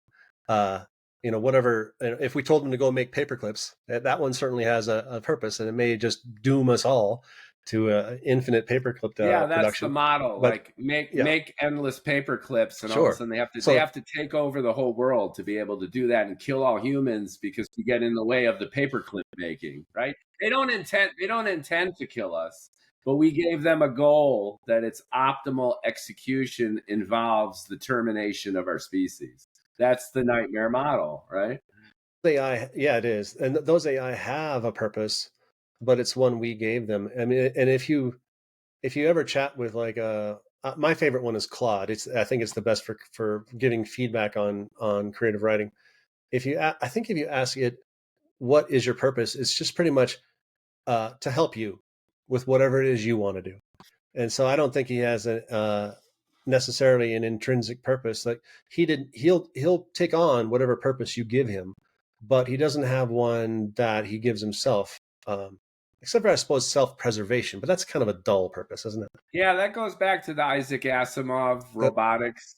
The law is to protect humanity, and yet there's a new idea too, which is Stephen Wolfram's. Oh. Stephen Wolfram is the one is the super genius. He had a double PhD at age 19, that kind of guy.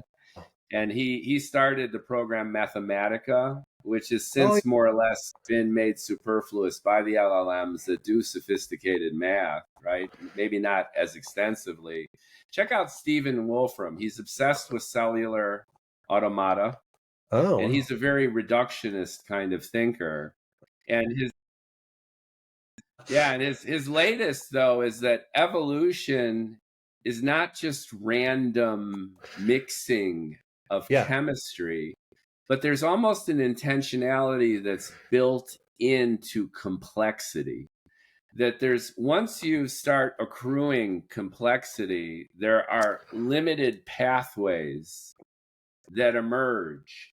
And if you're looking at artificial intelligence, if you program a machine with enough capacity, it's almost going to organically acquire purpose. You don't have to program it in. You don't, and this goes back to Douglas Hofstede too, and Gödel Escher Bach. He was like, you don't need to program intent into a machine if you want it to be sentient. If it's sentient, then it already has that purpose. And that's a very interesting emergent point of view of all this, which is once you wind it up and get it going, and by getting it going, it might be trillions, quadrillions, quintillions of iterations of almost real-time, super fast evolution. Yeah. That the very nature of complexity itself will result in life, sentience. What we experience as unique is actually a natural part of complexity and the universe. And I play off that in my novel too, where I actually have a live demonstration. I change Wolfram's name. Now he's going to sue me. I changed Wolfram's name to Fulcrum. Oh, that's and he clever. does a live demonstration of the evolution of a sentient entity. That's cool. From the essential cellular automata. He starts with what's known as Rule 101 as a demonstration. They bring in all the NVIDIA chips into a conference room, and then they crank it up, and it iterates. And in real time, a being is constructed. Wow. And spoiler alert for my own book, the same entity that hacked into the spider's jar hacks into Fulcrum's demo and makes herself present for the protagonist in the book. So I have this recurring theme of seemingly random processes, either through a long length of time in a dying universe that evolves a Boltzmann brain, which is my bad guy. And then in this demonstration in a physics conference of real-time evolution, and she shows up in both. It's a recurring theme that I have of complexity, seemingly random, if given enough time, given enough iterations, create sentience, become its own AI. Yeah, I love that idea of it has some type of eventual achievement in what you're describing as sentience, and there are patterns that have commonality, like with our biological bodies versus an AI that will also reach sentience. There's that in evolutionary biology, there's the phenomenon of a couple of different species went into the form of a crab, 6 legs, walks sideways, has pincers. There's at least 2 that came from wildly different directions and evolved More into than that form. I just read that the crab is seen to be the most efficient and recurring morphology for wildly diverse taxonomies. They both came to they all, however many there are, they all came to the same conclusion. Yeah, similar they to your consciousness and they idea. wind up as crabs. Yeah. And then there's the other one that's been fascinating me for some time is the epigenetic leap. Right, you're in the form of complexity. With an epigenetic leap, there's several mutations that happen at the same time, seemingly toward a goal, which some folks will say that's God. I don't think so, but it is still very mysterious. That I understand through evolutionary biology that most of the mutations when cells split don't do anything. And then the next, number 2 is bad stuff like cancer. And then number 3 are mutations that are beneficial. And then through natural selection, those get into the main line of the species. But in epigenetic leap, like several happen at once, almost in concert to do a thing. And that's just fascinating to me. Yeah. What are the odds? Well, Yeah. What drives me nuts as a science geek is this number that gets tossed around a lot, and it's 10 to the 80th power, which is it's a big number. That's a lot. That's a lot. It's not quite a Google 10 to the 100, but if you really like try to imagine it as a physical thing, that's freaking enormous, and that's the number of what we seem to predict are the number of fundamental particles in the observable universe. Like, is 10 to the 80. Wow. That's what's there. Now that number gets taught, it could be 10 to the 85, and the observable universe just got bigger in a sense thanks to the Webb telescope. But that's the number you always hear. Now, put milk in your coffee in the morning. Okay. And now do the math as to the sheer number. And again, we're going back to iterations and permutations and combinations of every single molecule of, the different molecules that are constituents of the milk, of the coffee, and just run the math from the vantage point of the spider's jar. Let's say you're trying to simulate a cup of coffee with milk being poured in it in the spider's jar. Sure. There's way more, I would say, than 10 to the 80 types of interactions when you look at each and every molecule in 3 dimensions, interacting, bumping into each other, blending, right? So interactions, but not the molecules themselves are not 10 the molecules themselves. We're talking about the permutations. Take it the Planck instant to Planck instant. Right. Things that are happening in your cup of coffee. Bumping into each other and everything. So imagine a primordial Earth with all the chemistry and all the interactions. You're dealing with numbers that are beyond imagination, even in our physical world, when you're looking at the various combinations and interactions down to the molecular level. Yeah. So when you say 3 or 4 mutations have to happen simultaneously, coupled with Wolfram's idea that there are channels or pathways to complexity, it's not completely random. When you put these two elements together, it's almost inevitable that you get the epigenetic leap. We're here on a podcast. So that brings you to the whole, is it Fermi's paradox? That if it's inevitable, where the hell is everybody else? Yeah, I love that. It's just distance. Just distance. It might really be physically almost impossible to go at near light speed. There might be a buildup of dark matter. For example, we don't know what dark matter is. Speed bumps. So let's say you got a ship, right? And you're hauling ass through the galaxy at 0.8, 0.9 C, right? You're going at 150,000 miles per second. What if the dark matter, because it can't interact with any protective kind of shielding because it's inured to the electromagnetic force, you can't stop it, but it still has mass? What if it turns you into Swiss cheese? Yeah. What if it's a speed bump or it's a wall? That's crazy. One of the ones I like is the everybody died to AI one. I have an idea for a space trilogy where when they go out, they just discover all these shells of organic civilizations that eventually invented AI that kills them off. And so they just find one shell of a civilization after another, which is millions of robots still making paperclips or whatever it was that tipped the scale, that killed them off. And then they discover one civilization that's still alive but enslaved, so they have to go rescue them. I think that'd be fun. Yeah. I have my super simplistic bald guy in Orange County version of the Fermi paradox. Yeah. And it's as simple as this. How many supernovas do we see when we look at literally millions of galaxies? Yeah. There's even within our local group, there are like dozens of them. And then when we look progressively outward, they get further and they're hauling ass away from us and they're redshifted. But we can see an awful lot of galaxies, right? Yeah. And one supernova literally outshines the entire galaxy. Oh, that's how big these things are.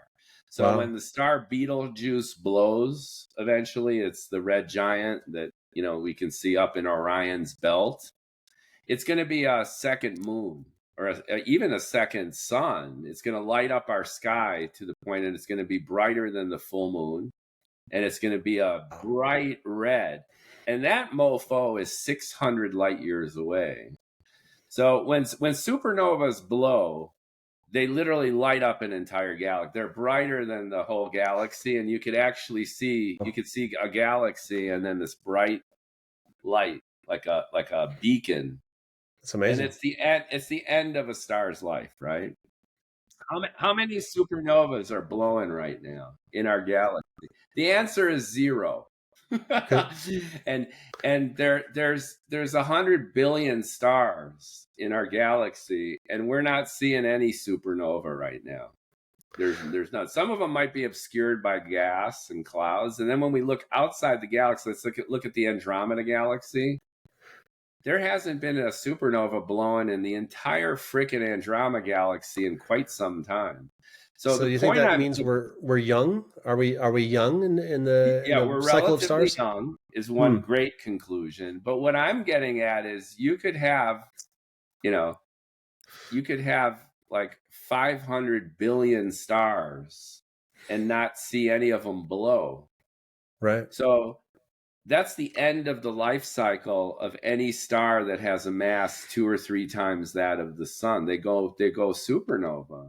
Where are they? Well, they're just rare because they're at the end of a star's life cycle. And to your point, maybe we're kind of young. And we're young. But dial this into the Fermi paradox. Like there are a lot of alien civilizations, but where are they? They're over here. They're over there. The distances are so fast. And the timing. There's also the timing. There's also the really rare chance or small chance that we're one of the first. That's possible. So when is Betelgeuse going to blow? I'm going to put it on my calendar. I want to make sure I see that. It can blow right now, like right. It could actually. No, I was making a joke. Seriously, it could blow now or it can blow in 500 years. They don't know. It's going through death throes though. It's like releasing gas, and it's enormous. It's as if you put Betelgeuse where the sun is now, I think the surface of the star goes out to the orbit of Mars or something. Mars, okay, so we'd be deep in it. It's pretty big. The star that Hope and her colony ship is going to is called Captain Star with a K and a Y. It's Captain Star. It's a dude's name. And Captain Star and the cluster around it of stars are going in the opposite direction to orbit around the middle of the Milky Way because they were torn from another galaxy. They are galactic immigrants. They went from one galaxy and then got ripped out of that one into ours. So I thought that would be a fun star for her to shoot for because it's literally stars and planets ostensibly from a different galaxy. And then I was researching that they think that they found they're pretty sure they found an exoplanet orbiting Captain Star.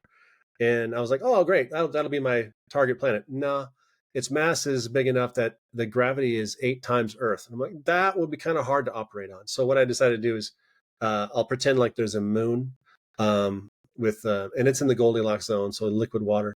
And the moon can have like 0.8, like Mars gravity, than to Earth's. And therefore my colonists can, hop around a little bit, be a little more comfortable than 8 times. So that's my plan.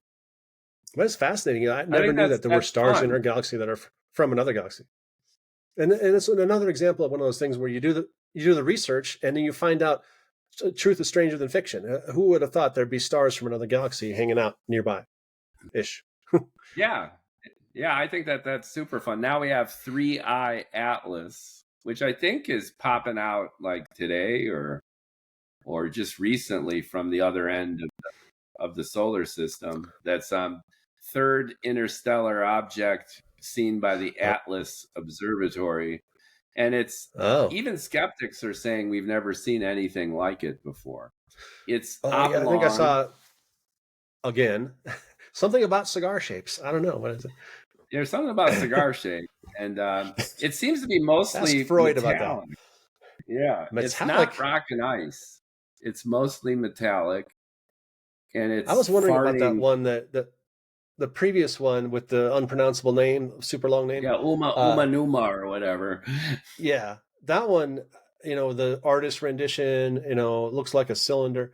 But then when I was researching it, I'm like, is it tumbling or is it, beelining, and it turns out it was tumbling. So I'm like, it's probably not, artificial if it's going end over end, right? But if it were going, along its axis, its travel was along its axis, you'd be like, it's got to be something intelligent, or maybe just launched by somebody intelligent.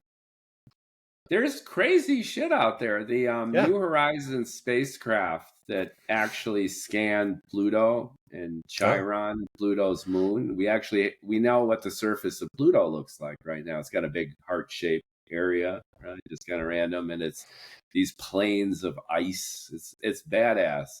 Well, it kept going, right? It was a zoom. We did a flyby, and then they actually managed to reorient its trajectory to run into one of these Kuiper Belt objects, and it flew right by it, and it's really like the size of Manhattan, and it's shaped like this big barbell, and it looks like two objects ran into each other, and by force of their mutual gravitational attraction, they're tumbling through space. Kind of connected to each other. It's a love story.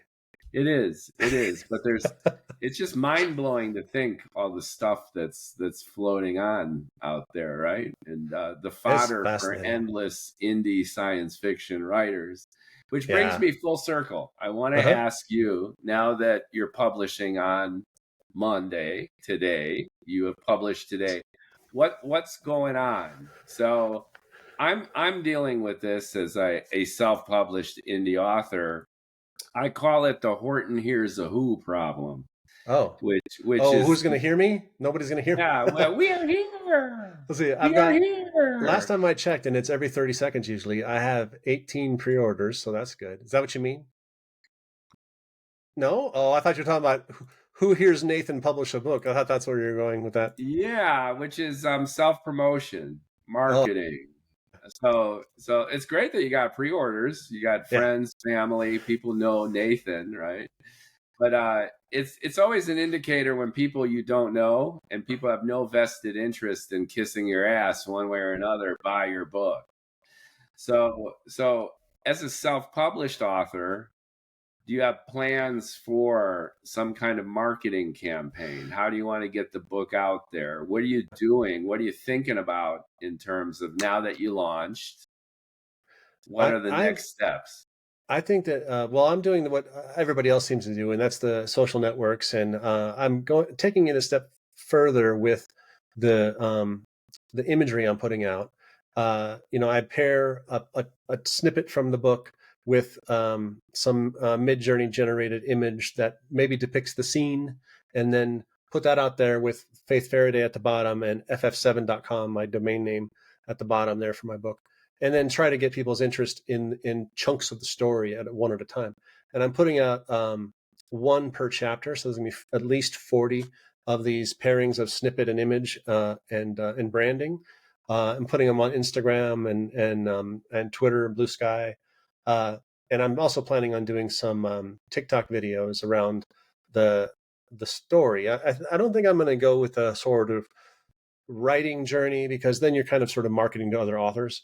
But describing the joy of the character and the world she's in to people, and my own experiences, kind of like what we've been doing here, like my adventures, my own personal adventures in Japan, infiltrating that office building. These are fun stories that could make for decent TikTok videos, I think. And then in conjunction with the cover, I'm proud of the cover, and people are enticed by it. And I think it's a really fun story. And I have I took a chunk of the story out, a flashback where Faith remembers being a cadet and being tasked with climbing the Tokyo Tower, which just looks just like the Eiffel Tower. Climbing the Tokyo Tower to investigate a suspected, it's fake, daemon that may have taken control of the elevator control box. And it's all an exercise. None of it's actually dangerous for anybody.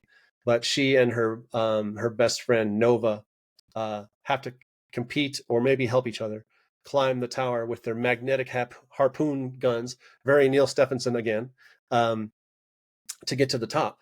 And so I'm going to put that on my website as a reader magnet.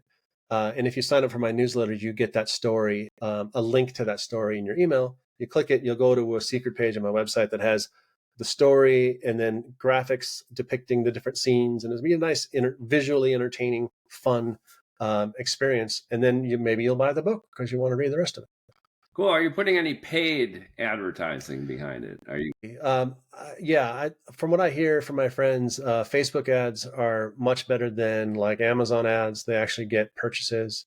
So, and I've used Facebook ads in the past. One time to try to get a job, I targeted Warner Brothers zip code in LA and males 18 to 40 because I knew all the hiring managers were that demographic. Yeah. Old. And it got down to 60 people. So 60 people saw my ad and I got a call. So it worked. Really? That's impressive. That's pretty good use. That's super targeted. You can do that kind of thing to a degree with Facebook ads. Like I was playing with it the other day and there are Blade Runner fan communities and I targeted them for my ad. And I'm not worried about gender at all. I think men and women both like the book. So I'm not going to target one of those. You have a sexy cover. And, maybe a year ago, I'd get plastered for saying that you have a hot chick on your cover. But I'm just going to say you have a hot chick on your cover. Your cover is alluring. Thank you. It's very cyberpunky with a contemporary flavor. And to your point, I think whether you're male or female or in between or both or whatever, she's a hot chick who is alluring and has mystery. You've got the quantum portal in the background, so you're wondering what's going on. And the wordplay is cool. Faith Faraday with the AI embedded in there. And it feels like kismet. It does. Just based on your visuals, it's already a common language of interest. I've been having challenges. I had my niece do the cover of my book. And I love it. It's very whimsical. Oh, but frankly, it looks more like a book of surrealist poetry than, let's say, a sci-fi novel. So I get points for it being different. It's unconventional, but people can't really get their bearings. And I have tried similar tactics as you, which is take sections of the book and use AI to create characters. Yeah. And do posts on Instagram. The challenge that I found is, for example, #BookTalk on TikTok. I have a bit of a presence on TikTok. I've got like 15,000 followers and maybe a 250,000 likes. I hope this goes on there. Pretty good for a bald guy in his kitchen ranting about culture and politics. But as I like to say, a teenager will set his fart on fire and get higher metrics in about 5 minutes, right? They get 10 million views and 1 million followers in 5 minutes for doing that. So social media, I just found, is a circus. And I've just found it challenging without paid advertising, without targeted paid advertising, to really cut through all that. It's just, there's the tsunami, what I call the wall, that every creator needs to either knock on, scrape at, punch through, to punch through, climb over. Yeah. That wall is the wall of content. And speaking of AI, I think we're right at the cusp where AI is going to do an increasingly good job at connecting the right content with the right audience. You know what's being created, and you tag the shit out of it. You break it into tokens and reassemble it. And then you know the detailed profiles and user habits of your audience. And you can see an LLM, I mean, machine learning is its core capability. Take all the shit that's on the internet, okay? And then with its tags and tokens, and just friggin' connect it in this multivariate matrix math kind of way with the detailed profiles of billions of users. You know what'll happen though? You know what the result's going to be? It's going to be Sex sells. Faraday. It's going to be, well, wouldn't that be nice? No, it's going to be sex sells. It really is. If you go into, Barnes and Noble and you look at the magazines, you look at one chunk of magazines, men's magazines, you see muscle cars, you'll see gadgets, but you'll see Maxim magazine, GQ, often a beautiful woman. And you turn around and you look at the others, the ladies' magazine shelves, and there's Cosmo, beautiful woman. My challenge with the Faith Faraday cover was to make a beautiful woman, the depiction of my character, in a way that would appeal to men for the sex appeal, or anybody who likes women for the sex appeal. And I think I achieved this, to ladies, they see a badass, okay, a super competent, competent 100%. and confident women. So ladies that I show the cover, and I ask them straight up, like, roast me, like, look at this and tear it apart. And I get almost all positive reactions to it, where the ladies say that's badass and the guys say she's hot. So I'm like, dialed it in. I think I got it. And honestly, I started working on the imagery for Faith as a brainstorming, concepting thing in order to show cover artists what I was after. I was like, these are my requirements. She has to have samurai shoulder armor. She has to have a Batman utility belt. She has to have a katana, blonde hair, blue eyes, but the eyes have to look like they come from a Japanese person. Can you do all that? No, can't do all that. Or no, one guy, I talked to 5 artists. One guy returned my deposit with him because he couldn't, anyway. One guy said, yes, I'll do that for you. $3,000 in 1 year, please. I'm like, I can't wait a year and I can't spend $3,000. That's a hustle, right? That's a Johnny Fazuli hustle. No, right he was worth it. This is a very famous artist. And he could command that price and that time. He was so booked, it was going to be a year. So I was like, can you do me 3 covers at once? Oh yeah, that'd be fine. Nathan, $7,000. I'm like, I can't do that.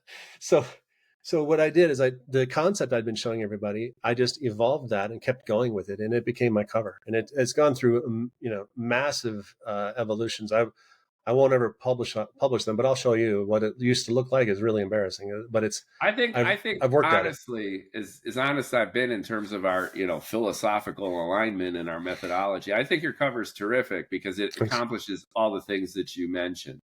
And the genre thing is important too. What you mentioned before about figuring out what the book's about. There's 2 things that a book cover has to do. It has to give the name clearly, and I don't like these super swirly fonts where you from 3 feet away you can't tell what the title is. You notice mine is like, you can tell mine from 30 feet away. It's so bold, the title. And what's the name of the book? What's the genre of the book? Those are the 2 things with a bullet that you have to do. Yeah, and mine is a fail for almost all these reasons. The typeface that my niece chose for Johnny Fazuli of the Transfinite Reality, I think she did an awesome job. But in terms of marketing it, okay, so what is it? When I was at LA Comic-Con with our mutual friend and indie writer colleague, yes. Ingrid Moon. Thank you, Ingrid. Yeah, hey Ingrid. Ingrid's covers are awesome, and people know exactly what the frick they're getting themselves into. They're so and they slick. Love it. They're beautiful. They're beautiful. Like a magnet.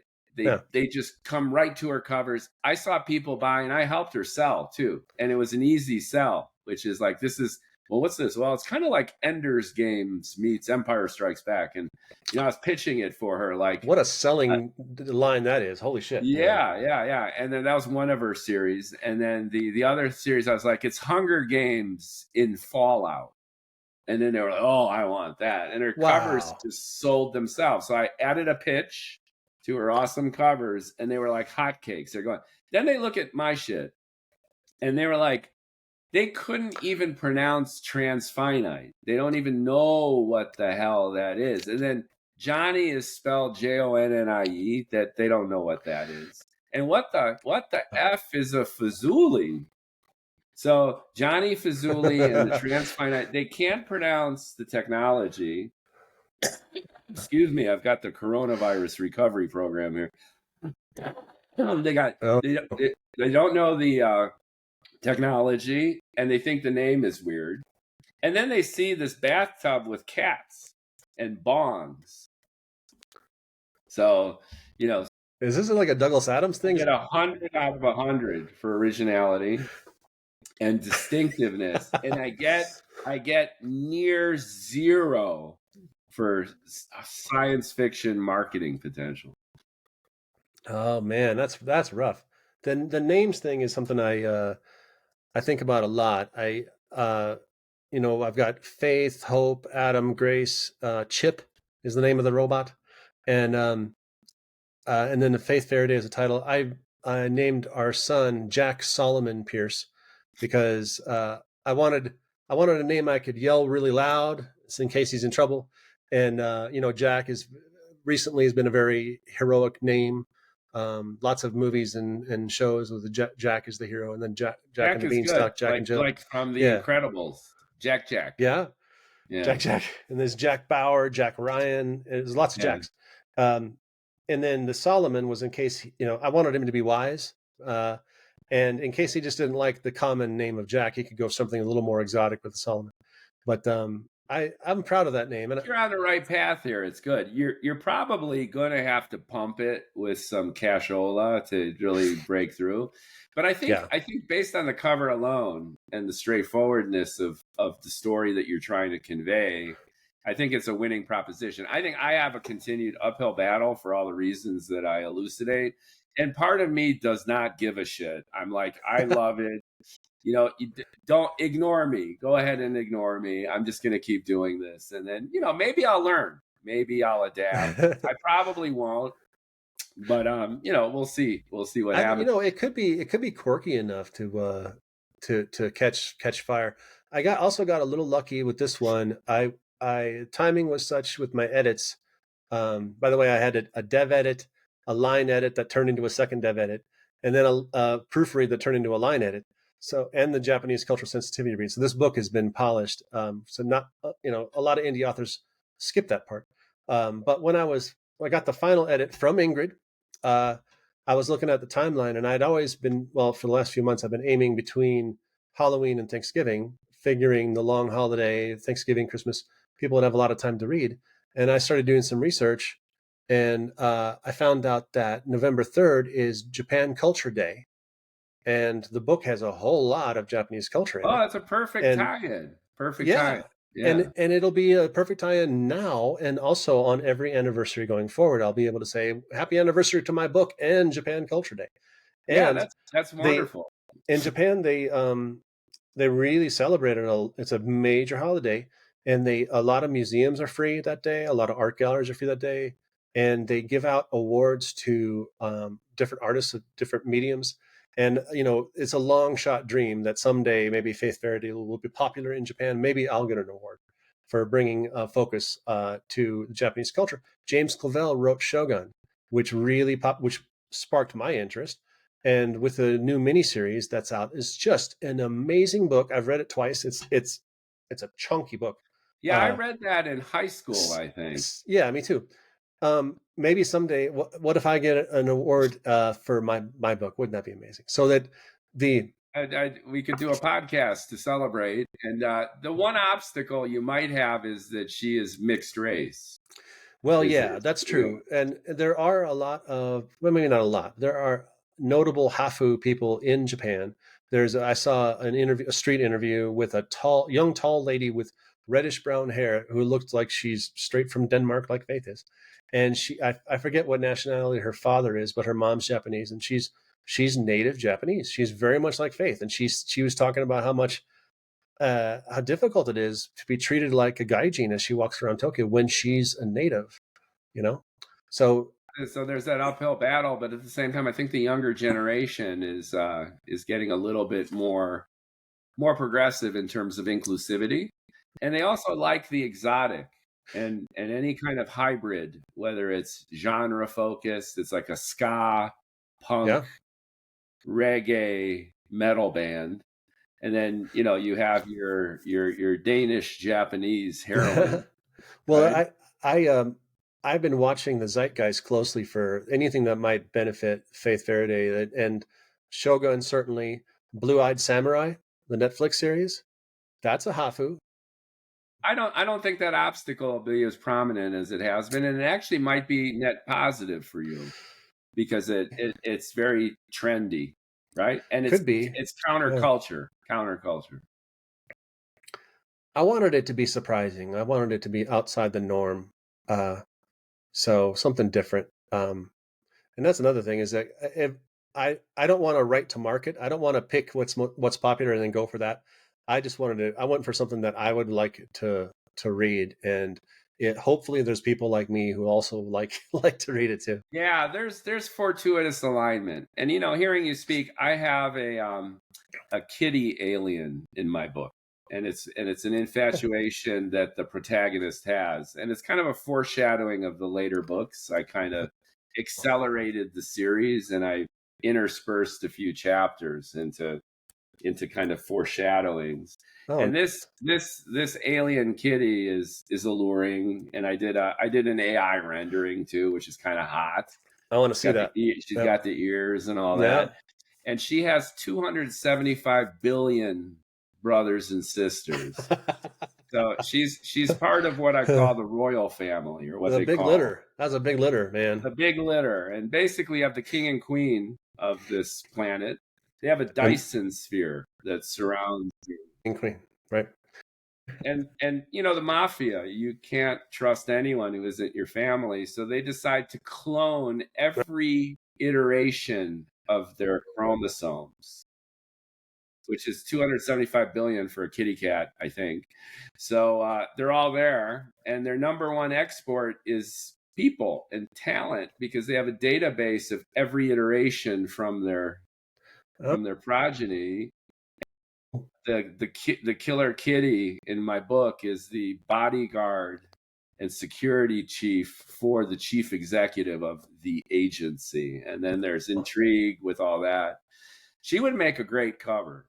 So, to your point, rather than put bongs and cats in a bathtub, right, and cocktails on my cover, I could do the alluring alien kitty, right, in some suggestive kind of outfit. And that would probably sell better. It worked for Captain Kirk with the green skinned lady. So yeah, and I even have a scene which is Star Trek-esque, where they're in an Alcubierre warp drive ship. If you've seen that technology that warps space-time in front and behind. Oh, so speaking of research, I've done that. What would it be like to launch from orbit in an Alcubierre ship? And I recreate that in the book. That's wild. So you mentioned Orion's belt earlier. Orion is my favorite constellation, and I took a page from Ursula K. Le Guin's Tesseract with the string and the ant, folding space-time, and I called mine Orion's Gambit, and then I forget what the I was, but anyway, the abbreviation of it is origami. So the first part of origami is ORI, so that's Orion. And then GAMI is the Gambit, Orion's Gambit. And the Orion's Gambit is taking space-time and origami folding it until Earth space matches with Captain Star space. Right. And the reason it's Orion is the fulcrum, to use another word you used earlier, the fulcrum is one of the nebula in Orion's belt. That's where the fulcrum is for the fold. So I got to put Orion's belt and origami into one concept. It was really fun. Yeah, you just need an alien kitty in there too, and you'll be great. But anyway, to the point of marketing, so I could probably tweak my cover. But here's a couple other things I did, which is one, tweet the whole book. So my book is written in 3-line paragraphs, which is weird, and it's OCD, but it looks kind of badass. It's kind of like Axios.com with the quick. It's got to be so hard, man. It was hard. Talk about brevity. I had to relearn writing, and I wrote and rewrote paragraphs over and over again to get it to fit. There's an online article editor tool that is focused on refining individual sentences to the point where the sentence becomes a drop-down menu, and you can click the sentence and make a new revision of that sentence. And then that sentence becomes it has multiple variants in it, and so you can just dial it in super tight. I'll send you the link after we talk. I mean, if you really want to dial it in, that's a tool.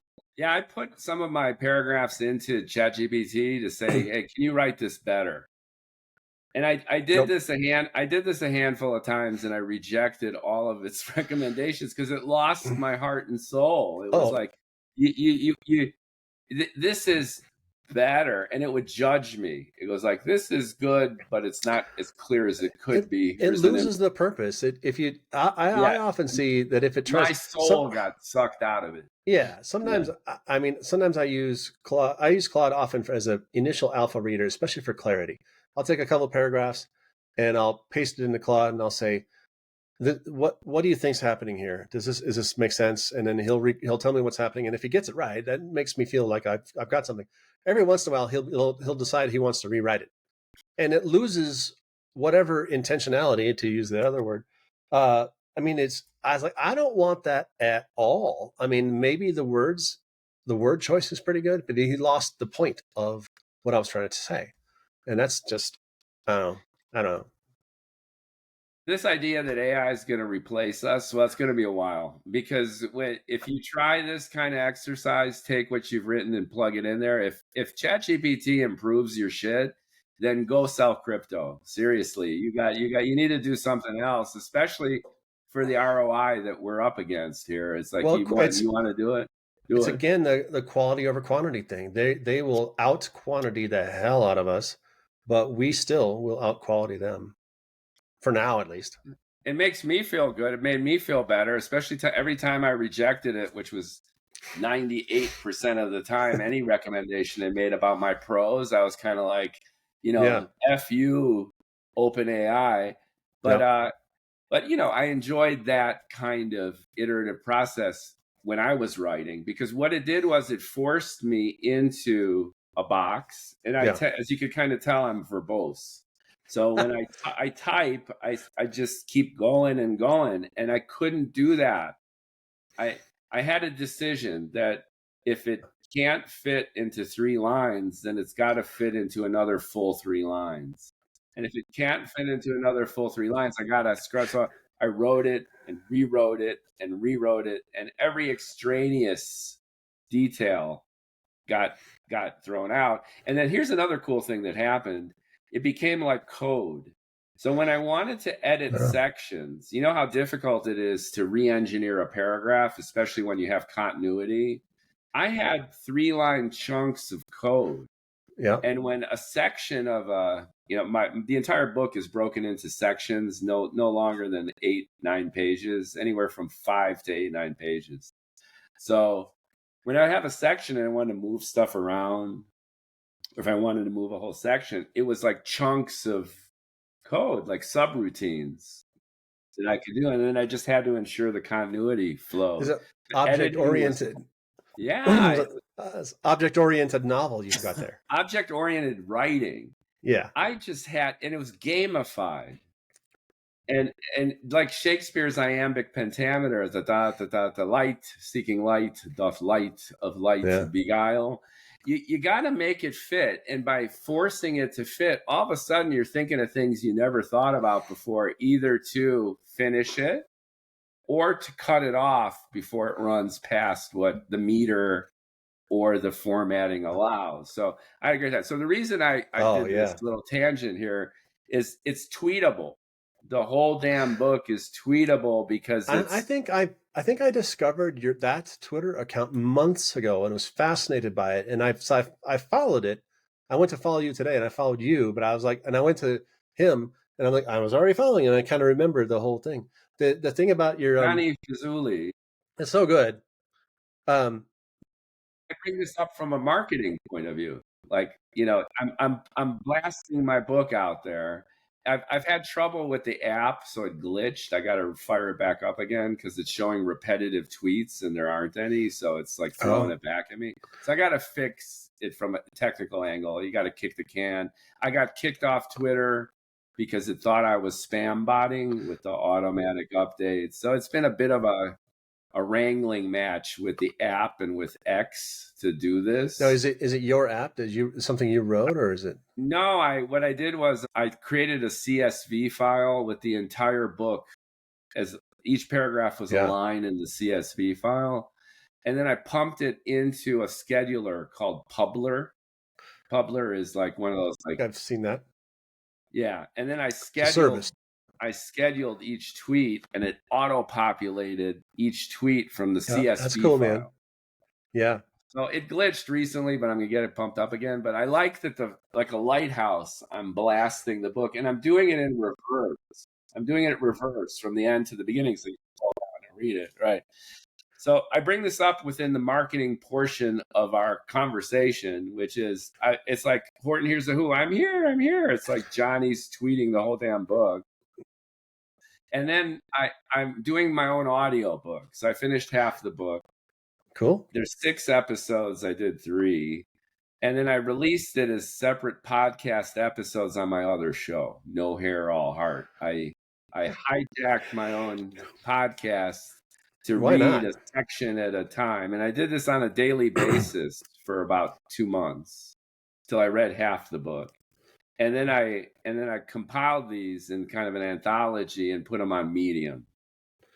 Cool, man. So I've got all this content, but I don't have a hot chick on the cover. Yeah, I know it matters. I mean, I came from the video game world. I worked for Atari in New York City, and then for Sony Online in San Diego for about 11 years.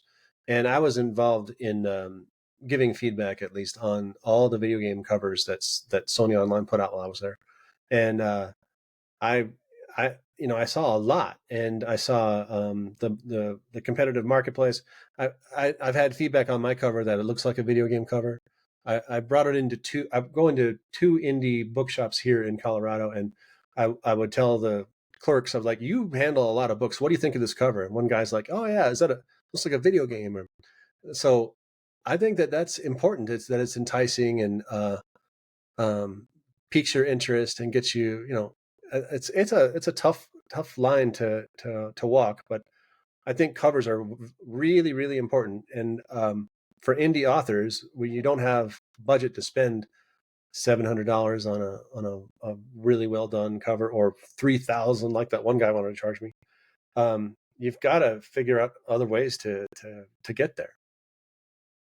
Yeah, or you could just subcontract your niece and frankly not give a shit. So it begs the question of expanding your reach. Yeah. And I don't know. I mean, I'm having such a good time. Would I want to get more sales? I mean, duh, who doesn't? But the price that I would pay for that would be relinquishing my own stubbornness. And that's one of the reasons why I didn't go traditional, is the control aspect. All these authors I see on Twitter, especially, having their agents tell them to change the heart of the story. I understand that doesn't happen too often, but I've seen it happen. It happens a lot. Is it really? Yeah. I'm just trying to give them credit, but I don't know. You might break through with somebody. I mean, if you know anybody famous who can put hold their book up on Rogan, wouldn't that be nice? I don't know. To expand on what I was talking about before about the Japan Culture Day, there's a whole chapter in the book about Yabusame, which is samurai horseback archery, and they go down this track and they fire these arrows with big old padded cloth things at targets that are right around the corner. So like, you'll pass a tree, the target's 6 feet away, and you have to turn around backwards and hit it behind you as you're riding your horse. So, and there's ladies Yabusame, and that's what my chapter's about. That ultra niche sport in a foreign country. There's like nobody, I mean, hardly anybody here in America who does it, but it's exciting. And maybe I can get, I really want to send a couple copies to the ladies Yabusame tournament runners and say, there's some Yabusame in my book. Why don't you check it out? And, maybe maybe it'll catch fire there. Probably not. But I think it's fun to appeal to hyper targeted, cool niche areas, and maybe they'll get excited about it. And, that'd be, I think that might be better than going completely mainstream and trying to appeal to everybody all at once. But what the hell do I know? I'm just experimenting. My day job is marketing and PR. And like most marketing and PR people in firms, I think I do a pretty good job with clients. Like, how do you differentiate? How do you create a brand identity? How do you cut through the noise? When I put the mirror up to me, I'm like, I'm going to put bongs and a bathtub on my sci-fi cover. So you got a Douglas Adams thing going on here. Make sure you bring your towel with you. Or the throw yourself at the ground and miss. That's one of my favorite Douglas Adams things. That's how you fly. My very favorite Douglas Adams thing, and the most eruptive expression of genius in science fiction humor, is when the navigational system of the Heart of Gold is a recreation of an Italian bistro with robots, and there's no mathematics more complex than when you argue about the check after a meal. That's how the computer can, travel anywhere within the universe using that math. That is classic Douglas Adams genius. He's a national hero.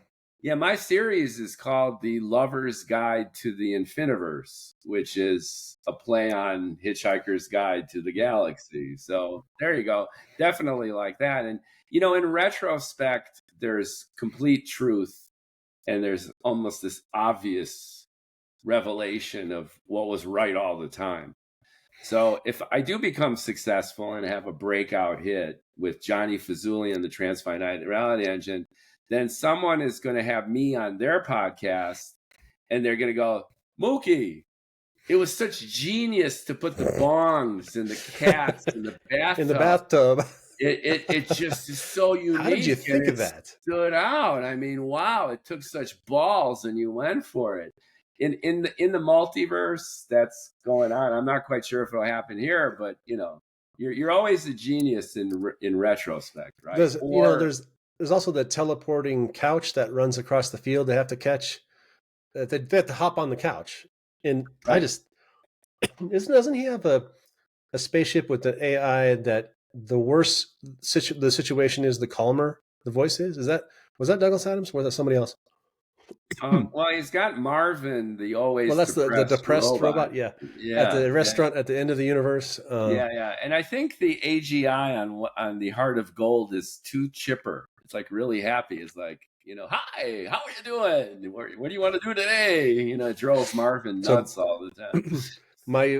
The chip robot, Faith, rescues from Chipotle. He's an optical scanner, and he knocked a bunch of tortilla chips are coming at him at a conveyor belt, and he knocks out the ones that are bad, that are, that don't have the right color. So he knocks them out, and she rescues him from there. And then because he's she upgrades him to be made out of nanobots, or her dad does anyway. And I'm planning in book 2 for him to have a wound where he gets like a hand cut off, and he can't reabsorb the hand like he usually normally could with his nanobot form, because the magnetic polarity on the nanomolecules has been reversed. And so it bounces off of him like two magnets where they're positive, they'll hover, right? So this little chip off of chip can't come back to him. So he makes it into his son, and he calls it Chip because it's a chip of him and he's Chip. So, and then the Chip only makes Chip noises similar to Hodor or I Am Groot. So anytime he asks him any question, he says Chip. And of course Chip will somehow know what that means. I love this. I call it over the head and between the legs. And what it is over the head in terms of you got this high concept stuff, right? You've thought through the science. Nanobots and magnetism. And their inherent malleability and scalability. Yeah. Right? They can do amazing things because they can get everywhere, do everything, and take on any morphology. And then you put them in a very, very banal and everyday kind of setting, like with the chips, right? The scanner and all that. I love that. That's very Douglas Adams too, which is you're combining this super high technology with the most mundane, absurd human expression of frivolous You got to have your tortilla chips. You can't have a bad tortilla chip in there, man. So right. See that's the good stuff. And these things exist, by the way. These machines exist. They're called optical scanners. They're using more for potatoes themselves than for chips, but they do use them for potato chips for real. It's real tech. Yeah. So let's spend for just a second, if you can, on the writing process. So it's 4 years in the making, and I'm assuming you've got the series going on. So just as like you got R&D that goes into a project, sometimes for years, yeah, and there's no guarantee of success, but then you actually create a foundation, you launch a product, and then you're off to the races because you know what you're doing, you've created a framework, yeah, and it's just go code. yep. So how did you get from the idea of Faith that popped into your head in 21 to the finished book that's launching today? And then how are you going to take what you've learned and put it into books 2, and I'm assuming 3? You got a whole Faith series that's in your head, right? Yeah, and it's outlined too. I have strong plans for at least 2, and I have the ending written down too, by the way. When I was when I was in high school, I was working at a Walden Books, a bookstore in the mall, and I was stocking the shelves with a hardcover of Robert Jordan's 3rd book in the Wheel of Time. And I'd listened to him on the radio in the car on the way to work, and they interview him and says, "So is this like Lord of the Rings? Is this a trilogy?" And Jordan goes, "Oh no, a trilogy? No, I could write these forever." And I was just like, "Oh man!" When I found that out, I was like, "Ah."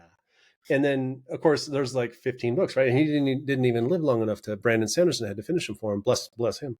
But I only read through book 5 because my favorite character wasn't mentioned in book 5, Perrin, the wolf boy, and I gave up. But I never liked the idea that the author doesn't know the end. So I actually do know the end of Faith Faraday's adventures, and I've written it down. So if anything were ever to happen to me, I've told my son he has to at least publish something so people will know the ending of the story, right? So there's my promise to any future fans I have. Same here. I know the exact scene of the ending of Lover's Guide to the Infiniverse. Nice. Hopefully it involves, smoking. That's where I'm headed. It's a good cigarette after that. That's what it is. So anyway, I actually started writing the first scene, not really knowing who Faith was exactly. And she was called Chase Turing, and she had a different profession entirely. And I wrote this scene that focused around pretty exotic technology, and it was fun. And I finished it and I liked it. But then I got to know her, and she was evolved into a different direction. And I ended up renaming her into Faith Faraday and gave her a different profession and continued the story. And through discovery, I think when I figured out the hope angle and the sister, the twin sister who dies and the spaceship and everything, then I started to get a hook onto how it would end. And then I knew how the first book would end. And I just continued to write. I have a day job. I only write on the weekends. And I use voice to text mapped to a button on my mouse. I press a button on my mouse and talk, and words appear immediately. This is not dictation where you talk and then later on you see it. It's like the words are typing themselves out, and then I edit them. There's mistakes all the time, of course. You even used the term pseudo sentience earlier. I said that, and it did sudo sentience, which is a computer command to elevate a process up to be self-administrating. And I was like, oh, that's a mistake. And then I was like, well, is it? And then I made an article on Substack about AIs elevating themselves to sentience, and I called it pseudo sentience with sudo. So I turned a typo into a thing. It was fun. I love that. I love so those little moments of serendipity and kismet. And I got it. I thought I finished the last chapter July of 24, and I posted on Substack. Whenever I have an idea, I post it to Substack as a in-universe article to give myself a little timestamp of when I thought of it. I hate the idea of all these ideas not seeing the world until the book is published. I want to let them out. I finished last year, and then I thought I really have to do it right in several ways. It has to be quality. So I got the Japanese cultural sensitivity reader, and she gave me over 100 things to change, and I documented all of them so I could go back and look at them another time. And then I met, virtually a developmental editor who's a cartoon illustrator too. He's a writer, and he's draws comic books. I'm sorry, not cartoons, but like Spider-Man, Wonder Woman. He's really good. And that took months, the developmental edit, of course, as it should, as it does for everybody. And then I went to get a copy edit, and I couldn't find anybody at first. So he actually did the copy edit, and that turned into a second dev edit. And then he's like, "Man, so much has changed, Nathan. You need to get a proofreader." And so I'm like, "Hey, Ingrid, you want to proofread this?" And that turned into a proofread and a line edit. She found so many things. Apparently, I don't know what to do with a comma. I'm I messed it up like at least 100 times in the book somewhere. But and that was this summer, and it's such a better book now. I'm so proud of it, and I know not everybody can afford editors and things, and I got them I got good deals from everybody. Hey, thanks, Ingrid. Yes, thanks, Ingrid. Thank you so much. But I was blessed in that, because that could easily, each one of those phases could have cost over $2,000 easily. And I got lucky by meeting up with generous people. And I think part of it might be I did avail myself of a free 1,000-word sample edit from both Robert, my first editor, and Ingrid. And so I got to know them and what they spotted in my work, and they got to know me. Maybe they liked the book enough that they gave me a deal. So they never said terrific. That, but maybe that's the truth. Yeah, that's the one place where we diverge. I think we've been kindred souls in terms of our approach, our methodology, our philosophy, our reliance on research, digging in deep. This kind of connection between sophisticated ideation and everyday reality to create that kinesthesis of the drama and the characterizations, focus on character. There's a long list. We diverge here because I'm almost the stereotypical mad scientist in the laboratory, just mixing stuff and blowing up the lab and not listening to anybody. So my book started as a short story during the pandemic, back to 2021, January. And the idea of the main character popped into my head. And I wrote a short story and I put it on Medium. And for me, this was an absolute revelation, because I figured after 40 years of writing, I finally figured it out. The character focus, just driving it home that way. And I love the character. So I go, this has got some good stuff here. And then it languished for a while. The pandemic receded. I had work, family, all that. And then it bubbled back up about a year ago. I got to do this. And in the interim, I had published another book, an illustrated holiday satire, Super Santa, where I collaborated with an illustrator. And that taught me how to write a book. I wrote a book, a whole novel, 160,000 words of Santa Claus. Wow, dude. That's with big. 180 illustrations. Wow. See. So this mammoth project cranked out in about a year, and then I went nuts. This was in parallel to my two sons pretty much becoming independent people. My older son became a Marine. My younger one's got a job and is going to flight school. So the daddy duties kind of abated, and this let me become completely financially irresponsible. and then I dedicated myself to finishing this damn thing. And in the home stretch, I pretty much locked myself in my apartment for 2 months. This April, May, I'm not kidding, 18-hour days. It was complete immersion. All I did was the book, eat, excrete, and hardly shower. So it all just came to fruition, all these elements in this perfect storm. And I'm dating a lovely woman who is also a tutor. She tutors children. And she saw the manuscript pile up like 200, 300 pages on my living room table. And she just was visiting. I had an excuse to shower. So that was good. And she she starts flipping through it. And she was interested. And then she holds up a page and he goes, look, you missed a comma in one of these 3-line sentences. And she became my editor. Great. She noticed a lot You're lucky, of things. man. That's She so lucky. improved the book without a doubt, but it was completely accidental. And there were several of my 3-line sentences which might have been ambiguous to her. And she was my reality check, because when you're a mad scientist and you lock yourself up, you can go crazy. And I know a lot of people and a lot of writers who have spewed complete garbage because they have no reference back to the world. Right. So she was my mirror and my reality check. She liked the characters, especially the main character, who was this exaggerated, horrible version of myself. She liked the female characters, and he makes you look good, right? You're like, honey, I could be this, but exactly. Look what you have. Maybe that's why she liked it. You're not as bad as you in the book.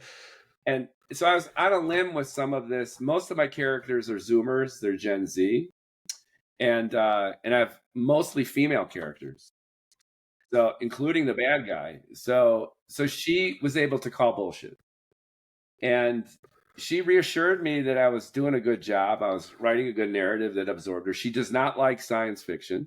Oh. So that was good, because she didn't come in with any bias. She was like, in and of itself, this is an entertaining read. And there's a relationship between two women in an orphanage. And I thought this was the most cliched thing since Queen's Gambit. And she liked it. She bought into it emotionally. Oh, good. And she said, go more.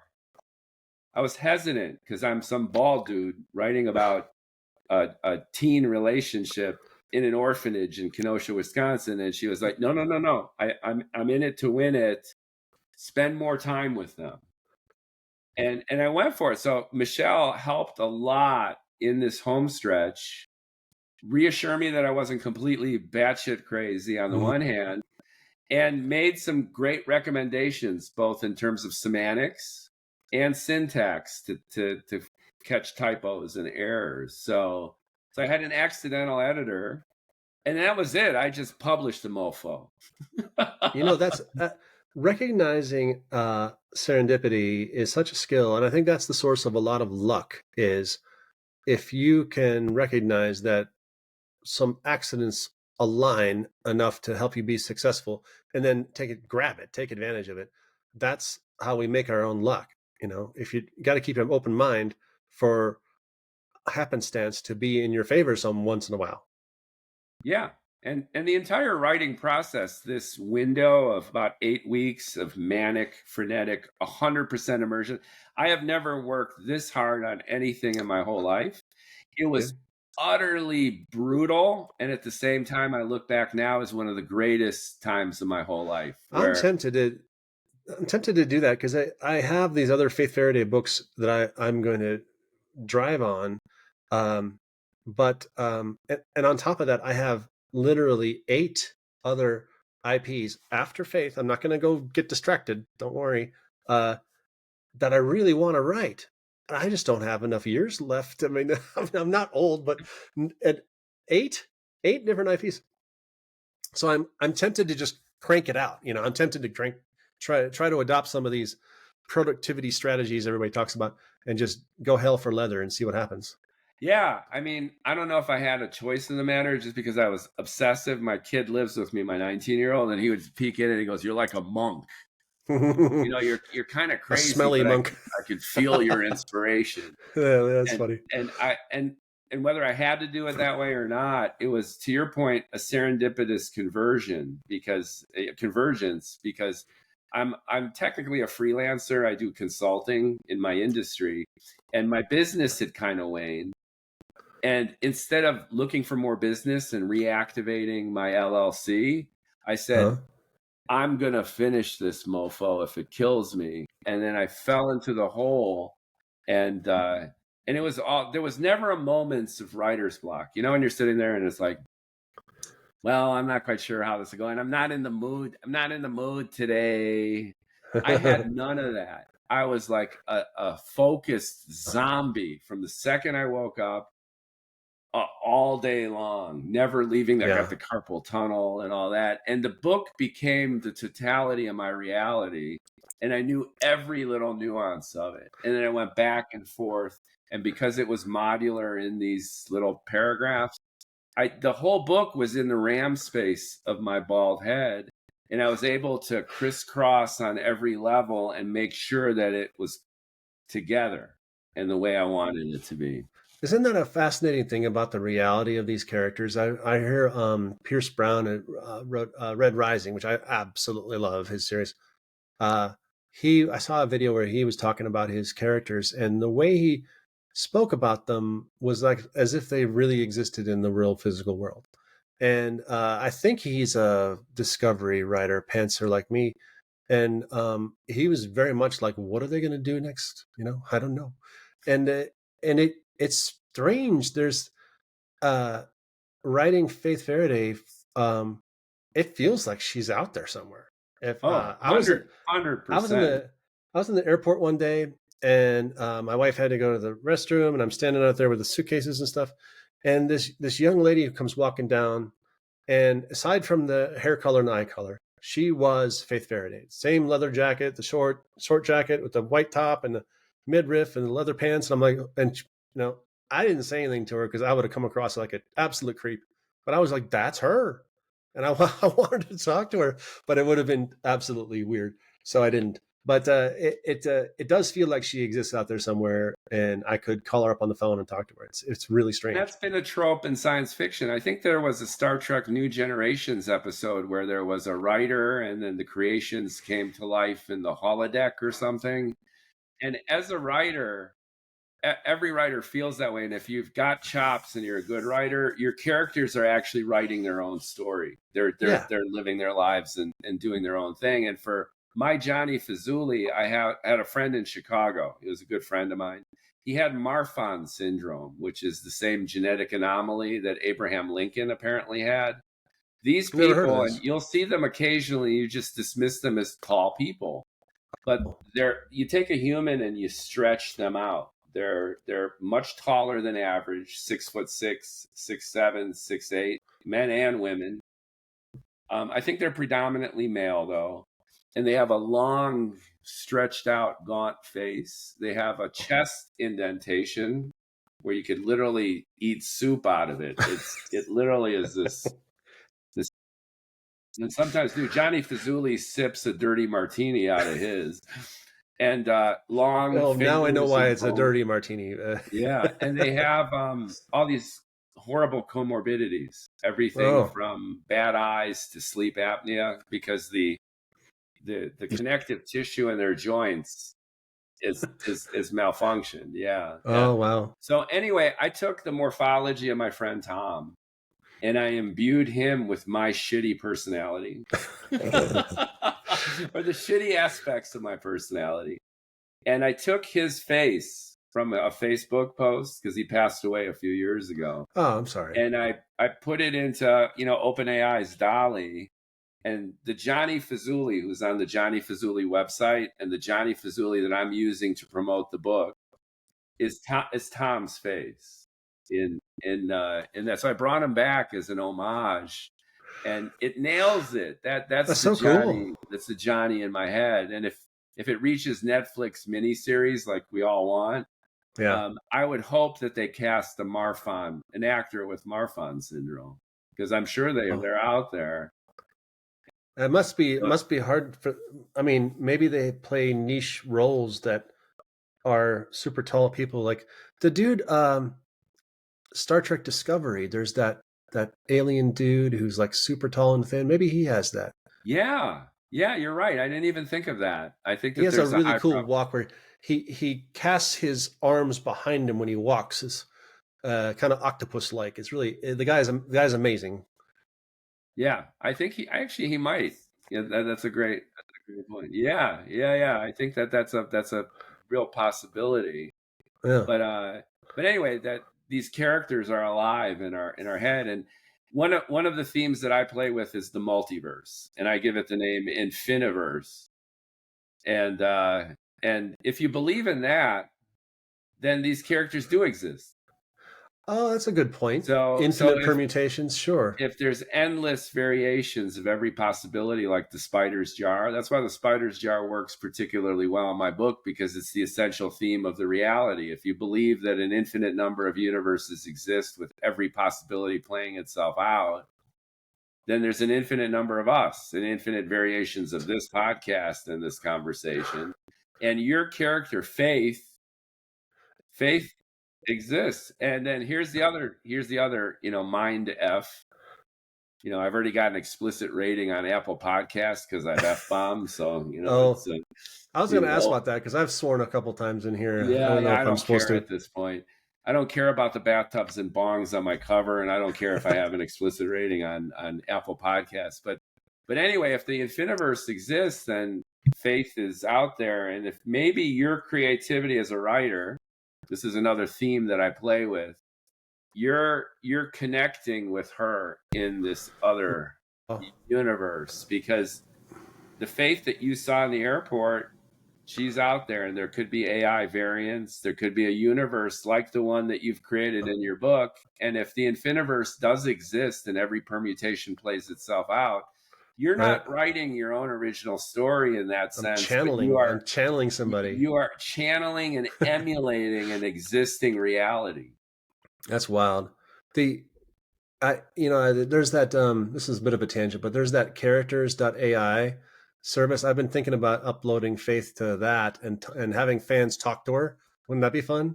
Yeah, like she's her own LLM, right? Yeah. Now that does dovetail into a feature in the book when Hope is about to go on her space trip. Her father hands her a syngram, and an engram, ENGRAM, is a unit of memory biologically in the brain where memories are stored. A syngram is a synthetic version of that. And it's I've never heard that, and that's great. Probably because as I made the word up, that's probably why you haven't heard good for you. Good for you. So, I might steal that and then give you residuals from the thank you. Sales. So he gives her a little device that holds his syngram, and he's taken all of his writings and speeches and everything he's ever said that's been recorded and put it into an LLM and given it to her. So it's like a pocket dad. You need dad advice when you're on your space journey. There's a pocket dad. And she's showing it to Faith. And Faith's like, I want a pocket dad. And Hope's like, well, you've got the real one, sis. Why don't you just talk to him? I'm the one that's going into space. And there is a copy that stays on Earth and something happens to it. So I'll tell you if you want to know. I'll tell you after the recording. Yeah. But other people have done this idea where there was a Netflix anime recently that explored this idea. It was really good. And, someone who's passed away, and you can talk to them. And I think there's a Black Mirror about this too. There's a Black Mirror with that. Yeah. Yeah. And you can talk to them, and, there's the very big uncanny valley, where not only do they look off, but that's not really your dad. I mean, he does, he makes some dadisms that are familiar because it has it in the database, but it's not really him.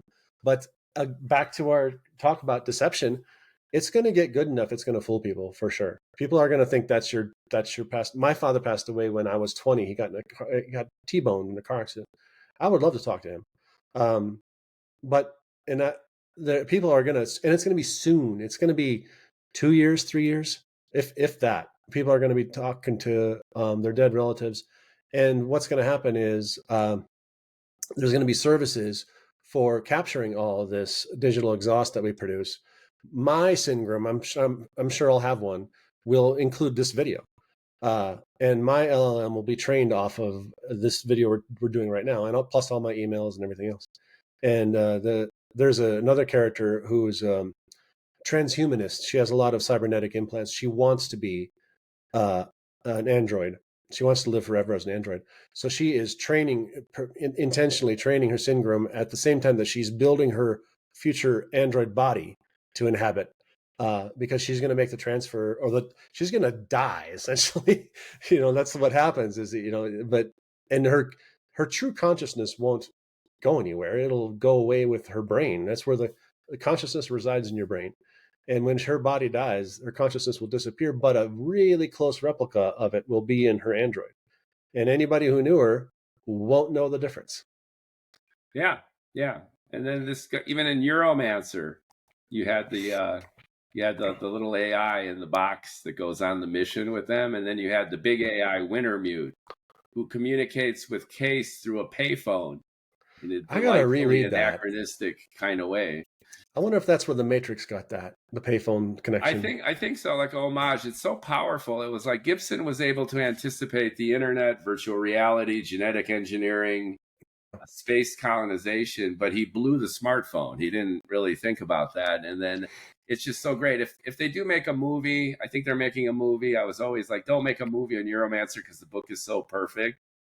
But if they make a movie, they need the payphone scene. I feel that way about a lot of books, but some people have managed to get it right. I think Hobbit and Lord of the Rings got it right. Talking about Neil Stephenson earlier, I do have the pizza delivery, which was not a copy of him at all.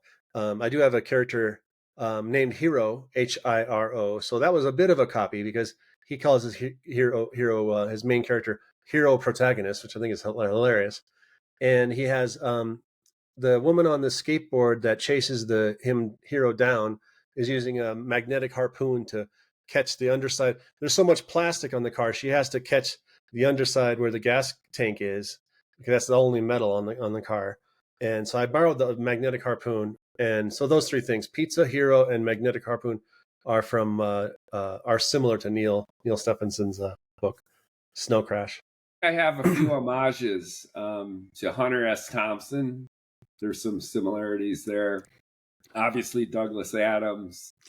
Yeah. Gibson I love, but Gibson's way more poetic than my 3-line paragraph. But we all have our influences, right? And it's fun to hat tip to them and give them homages. Oh, I've got to tell you a fun story. I think one of my inspirations to get into sci-fi in the first place was Ender's Game and Orson Scott Card, right?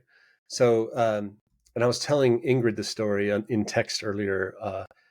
Anyway, I loved Ender's Game, and the last chapter of Ender's Game is called Speaker for the Dead, and book 2 in the Ender's Game series, original series, is called Speaker for the Dead, and then the last chapter in Speaker is called Xenocide, and I figured that third book in the series was going to be called Xenocide, or maybe it was going to be called Third because it's the third book, and third is an epithet in Ender's world because you're not supposed to have more than 2 kids.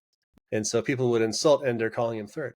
So I was infatuated with this idea. And living in the mountains of North Carolina, I told my dad I would love to talk to Card about it. And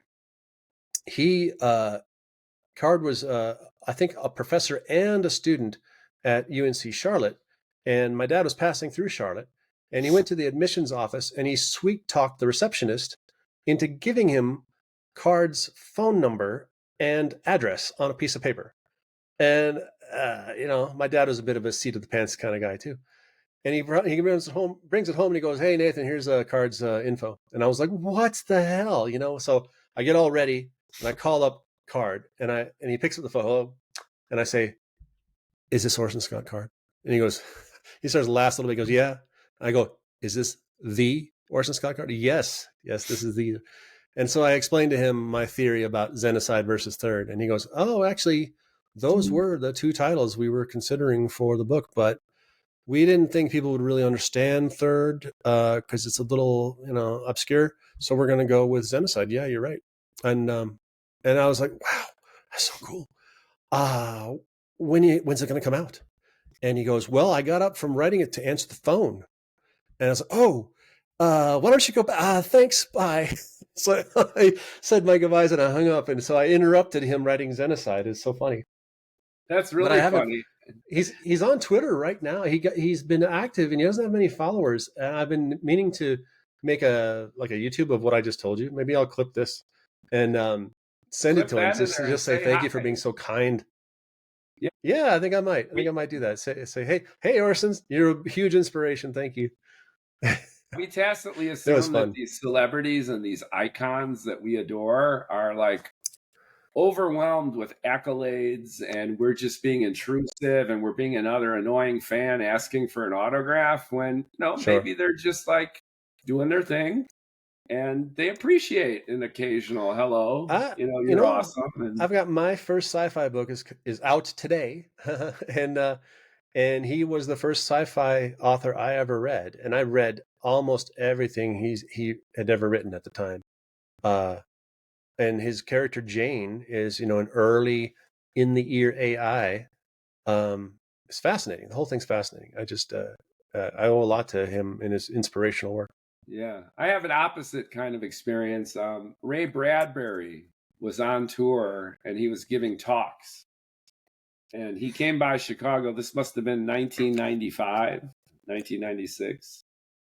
He's giving a talk at some place in Chicago. It's kind of an intimate venue. There are only a few hundred people here. And I really wanted to hear him speak, and I wanted to get close to Ray and check him out. I was never a huge Ray Bradbury fan. I really grew up on Asimov, and I like the more alternative writers, but he's classic, of course. Ray Bradbury, Dandelion Wine, and 451. Oh, so God. I get kind of close. I'm only 3-4 rows up, right in the middle. Boom. And I was managing a bar at the time, and the owner gave me a pager. And in order to see Ray, I had to give my shift to another bartender. Excuse me. Now the spirit of Ray is punishing me again. And I'm in there and he's talking and my pager is going beep, beep, beep. Sorry, Ray. And I was torn between just shutting this down and being respectful to Ray. And I knew there was some crisis going on at the business that I was managing. So it went off 2-3 times. He stopped while he's talking to me. So Ray Bradbury gave me a stare down. Like, are you done yet? Can you just either answer that fucking thing or pay attention to me? That's hilarious. And then, it went off again, and I'm like, I kind of like Bugs Bunny. I worked my way through. So Ray Bradbury had the opposite experiences you did with That's great.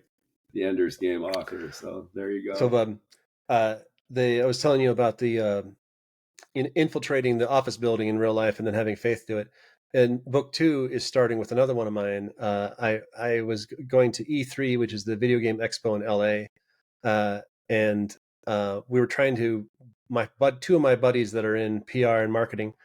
I was in web production, and we're trying to get into the Ziff Davis E3 party because one of our former coworkers is in there. He's like a VP of marketing now, and we want to see him, but we don't have, we're not on the list. And amongst the three of us, we have one name. One of our marketing buddies, Chris Sturr is actually his name if he ever watches this. And the three of us walk up to the desk where they have the badges, and my two buddies seem really intent. And so I hang back just a couple feet just as they walk up.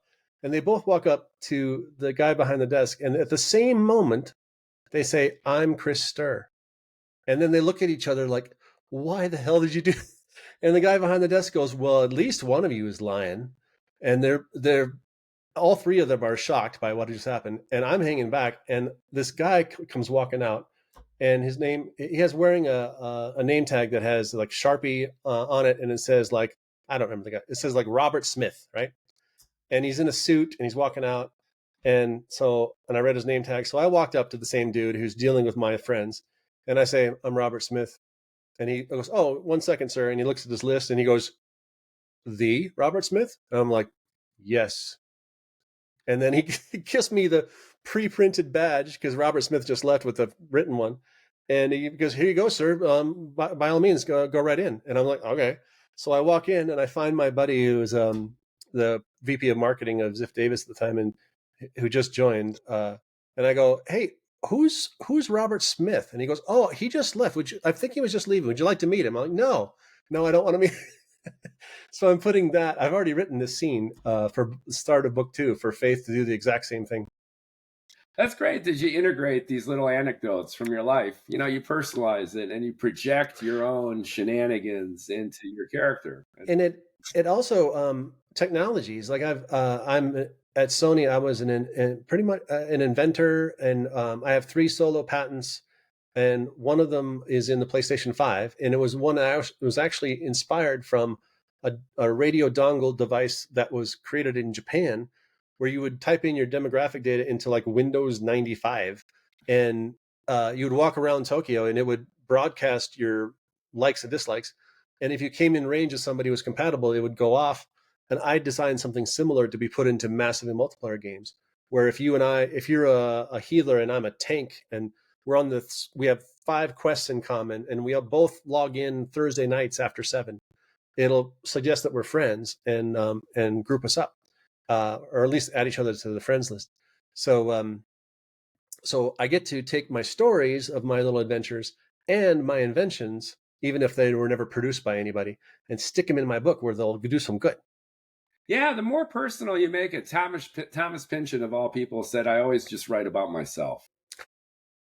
So, I mean, it's true. It's like, it comes from here. It's passionate. You're vested, and your readers can feel that. The output is exemplary that way. What's your day job? It sounds technical, like you've got a software background. Yeah, I'm a director of user experience, and user experience is a fancy term for software design. It's not like the visuals or the font or the colors. It involves that, but it's more like what happens first, second, third, the flow of things. Where there's a thing called that dovetails nicely with writing. It's called progressive disclosure, where you only show people the buttons and the input fields that they need right now. You don't show them everything at once. So that's very, very close to writing, as progressively disclosing the world, not doing info dumps, explaining the world as the character interacts with it is very similar to showing interfaces as the user needs them, right? So it's also is a wonderful blend of creativity and technology. So and that's when I started. I thought I wanted to be a photojournalist because I really loved the blend of creativity and technology. You needed at the time to know film, but lenses and f-stops and shutter speeds and all that stuff, depth of field. And then you needed to be creative with it. And that morphed into web design, and that morphed into user experience. And you have to have the technical chops to know what's possible and what's about to be possible. And then invent things. That's what I did a lot at Sony, was I would invent things that were just about to be possible using tomorrow's technology that we're just about to figure out, and then meet some need that users have, like making friends in an online game. If the guy standing next to you has 7 of the same quests as you, and he's compatible as far as gameplay styles go, and he's going to be on tomorrow, and so are you, the guys should be buddies. So let's introduce you. That's great. So you have this innate intuition as to the audience. You need to be creative in a sense of like knowing the technology, but then understanding from the audience's point of view what their needs are. And a good writer does that in terms of anticipating what their readers are thinking and desiring, providing just enough to captivate, enough to assure and guide, and pepper it with enough excitement and uncertainty to keep the tension alive and to keep the pages turning. That's the thing that that's the thing that fascinates me, is the sense of pacing and timing. Like you're writing a scene, and you're like, should the next scene be kind of a breather, a dip between the action? And I did a little vertical graph of I went to this tool called Milan Note, and it's like a Miro or a Visio, and I made these big text blocks, and I put a whole chapter in the text block, and then I made all 40 chapters, and it's just this big vertical thing. I could spot the super long chapters and chop them in half, and then I colored the ones that had action with the yellow highlight sort of, and I could see it was action, rest, action, rest, action, rest. I was like, that's good. And then it was like 6 chapters of no action. I was like, oh, that's bad. So I stuck, I think my intuition for how to pace things was good, but after I looked at it like data, I could see where I didn't quite make the cut. So I took an action chunk and I stuck it back a few chapters to give a cadence. So. Yeah, and that's another area where my 3-line paragraph OCD mania was very, very useful, because it's all staccato. It's all broken up into these bits. So as you consume it, you're getting these 1-2 punches in the face with these bursts of prose. And then stepping back from it, you could see the ebb and flow of the action. And when I was editing it, it was all floating around in my head, these 2 crazy months of obsessive immersion. Then I literally could just take the chunks and move them. So if the action slowed down and I felt that it needed some zip, or if I felt that a character's arc had fallen off prematurely, or I needed to reintroduce them to keep the tension alive, then I wrote a new chunk and then I slipped it right in there. So it became modular, like Lego pieces. Yeah. It was like a Lego, it's a Lego novel with That's these so cool. chunks moving around. And that proved to be cool. And then I published it, and then I flew to Chicago to do some personal stuff with family a few months after writing it. And I brought the book, and I hadn't really looked at the book since publishing it. And then I tried to pretend I'm a reader exposed to it for the first time. Huh? To be as objective as possible as being, and then I'm like flipping through this, and I was like, I like this. This is good. And the 3-line paragraphs kept me going. You know, I was like, that's cool. It creates its own artificial rhythm, but at the same time, you as a reader superimpose your own feelings based on where you're at and based on the narrative. That's cool, man. So I think this experiment worked. I'm going to keep doing it for the rest of the series, regardless of what people think about either the bathtub on the cover or the 3-line prose. I'm going to keep at it.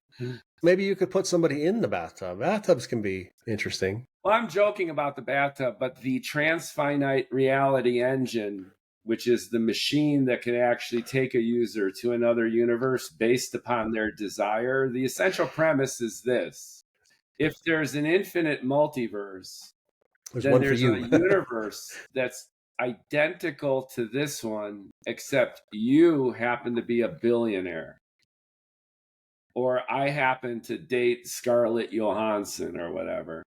So it's got a PET scanner which reads your mind. It's got a conventional computer which translates that into an algorithm for a quantum computer that sets up magnet orientations for a thermonuclear device that propels you into this other universe. Wow. That's the setup. And that's quite a combination of tech. Yeah. So your thoughts, your wish, translated into a coordinate system in space-time, and then the raw power to blast you into the other universe. That's version 1.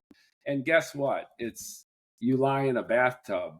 And so that's the bathtub. And that's funny. Just the last piece of just tidbits about my book.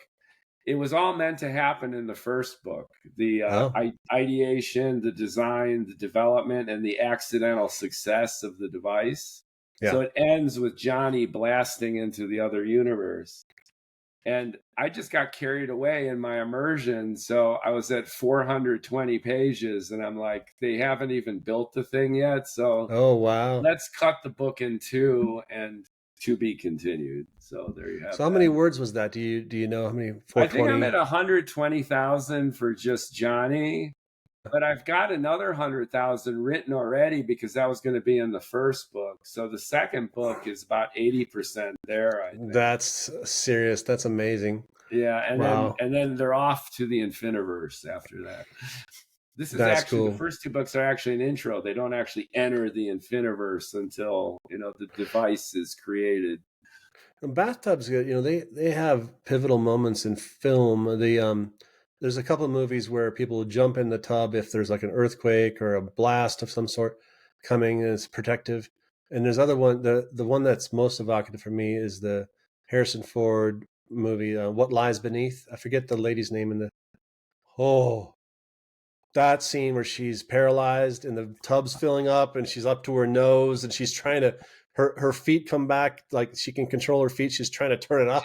She's kind of twitching. She's kind of twitching in that. Yeah. She just makes it. It goes up above to her eyes, and oh man. Yeah, So and then good. Psycho, obviously the scene in Psycho with the blood going down the drain. And my favorite literary reference to a bathtub is when Hunter S. Thompson's Samoan attorney is on acid in a bathtub. Oh, wow. And then he's listening to White Rabbit at ear-splitting volume. Oh, And he insists that Hunter take the radio while it's still plugged into the wall, and right at the chorus where she sings White Rabbit, he's supposed to take that plugged in radio and hurl it into the bathtub and electrocute him.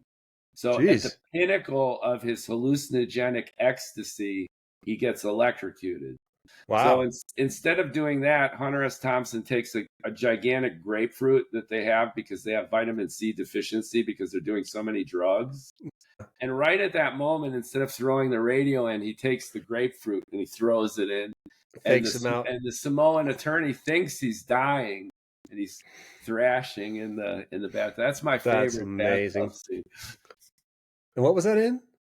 That's in Fear and Loathing in Las Vegas. I gotta watch that. That's so amazing. That's a book. Well, I don't know if they did it in the movie. I never saw a movie with. Oh, the way you described it, I thought it was a film. Yeah. This was great. In a book. They might have reproduced it in the movie with Johnny Depp. Johnny Depp plays Hunter S. Thompson. That'd be so cool. So thank you for your time, Nathan. This was a long. It was a blast, man. Meandering, super fun conversation. Oh gosh, we're at 3 hours. Oh man, that's amazing. This is great. It's been an absolute joy. There's one thing I have. I've only really been able to dip my toe in a little bit is community. I mean, I'm on Twitter quite, with that community, but it's really been my first editor, Robert, and Ingrid in particular, who've provided that sounding board. Ingrid has taught me so many things just through, and we haven't even spoken, but we've been typing to each other. And so, again, getting to know you, it really adds to that community I've really been needing. So that's fantastic. Thank you. Same here, and that's part of my motivation for starting this podcast, which is get people off screens and onto new ones, where at least you're interacting in real time. And I don't know why we don't do this more. I mean, I have one of my best friends. We Zoom every other week, and he reads me my book. We spend an hour together. A half hour of it, he reads whatever we can get to of my book. And having him read it to me, I catch moments that he might stumble over a little bit. English is a second language, so it's even better.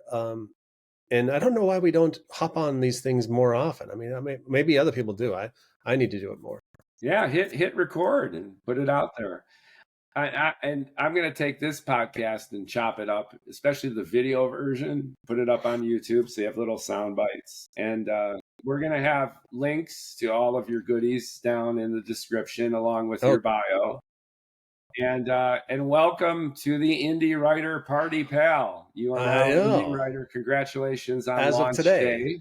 Yes. Yeah, congratulations. And let's see where it goes. And I think, again, based on our marketing part of this conversation, you have a hot cybernetic chick on your cover, and it's going to sell. That's so cool. I think that would be a great starting point for a great career in sci-fi, and I can't wait to read it. Even based on this conversation, we're just so aligned in terms of our worldview and our methodology for writing. I think you'll like it, and it is packed with events, technology. I mean, it doesn't go in a lull like ever. So there's a lot of content in the book. I really could have padded it and made it into 3 books easily. But I figured, how many pages? How many words? It's 320 pages. It's 92,000 words. And depending upon the margin, I just got my second proof, and the page count is different from my first proof. So even though there's more, because the margins changed a little bit, but I could have padded it out. But it's one of those things where the more you use creativity, the more you get. So I figured, don't pad it out. Just keep going. Write the second book. And the second book will be just as chock full of fun as the first book. So it's not like I'm not going to run out of creativity. It just doesn't happen. No, same here. I've got 5 books. The first one done. I've got the 4 pretty much mapped out. and I can't wait to crank out the second one too. So, and it really fills one's life with anxiety on the one hand. You're like, wow, I need to get to this, get it done. But on the other, such satisfaction that, as long as you keep kicking, you can keep sharing with the world and bringing these worlds to life. It's so edifying. And just today, a person I just met a couple days ago online, she's an ARC reader for me, and she's reading the book, and she's probably 150 pages in, a little less than half, and she's telling me what she likes about faith, and it just juices me up, man. It makes me feel so good. It makes me want to write that second one quick. Yeah. You know what we could do as an exercise? I have yet to read your book because it has yet to be out. So we could do dueling book reviews if you're into it, as a follow-up podcast if that interests you. So that'd be really fun. Check out my Fazuli, and then I'll check out your Faith, and we could hurl it at each other, see what we liked. That'd be cool. I think I like your guy. What you've told me about him, and the skimming the Twitter account. It's and I'm obviously a huge Douglas Adams fan, so it sounds really cool. That could be a follow up for us in terms of writer on writer. Yeah, that'd be fun. Spy versus spy. Yeah. We could do writer versus writer. We're clearly starting with a foundation of commonality in terms of our approach: character, drama, research, some humor. Like hard science fiction. It's got those elements of that. So the rest is stylistic and these other choices that have been made. So I'd be curious what you think, and I'm very curious to dive into yours. So that could be awesome, man. You'll have to have patience with me because I'm a bit of a slow reader, but that sounds like a really fun time. You could read a tweet a day. That would be wild. What a surreal experience that would be. Yeah. See if it sticks. So anyway, cool. Listeners, if you made it this far, we know you did. Thanks for listening to the Science Fiction and Fantasy Factory with Mookie Spitz here, and I've had Nathan J. Pearce. And my stuff's at ff7.com. We're going to have that, ff7.com. We're going to have that in the description below. And we'd love to hear back from you. So I've got a link in the podcast where you could text me direct. And then you've got a contact and a sign up for your newsletter on your website, right? So do that. Yes, almost there. Very close. Almost CRM program. Yeah. I'm so close, but I've been having some web problems, but I'll be there. Yeah, like my plumber and Twitter problems with Johnny keeps glitching as I try to tweet the universe. Yeah. Well, thank you so much, man. This has been a joy, and I appreciate it's great to talk to a like-minded soul, and I wish you the best of the launch. Thank you. Thanks, Ingrid, for linking us up. Yeah. Kudos to Ingrid. Well, maybe we could get on with Ingrid. We can do that'd be fun. A menage a pod. That'd be awesome. Folks. Thanks for listening, and more to come. Thanks, Mookie.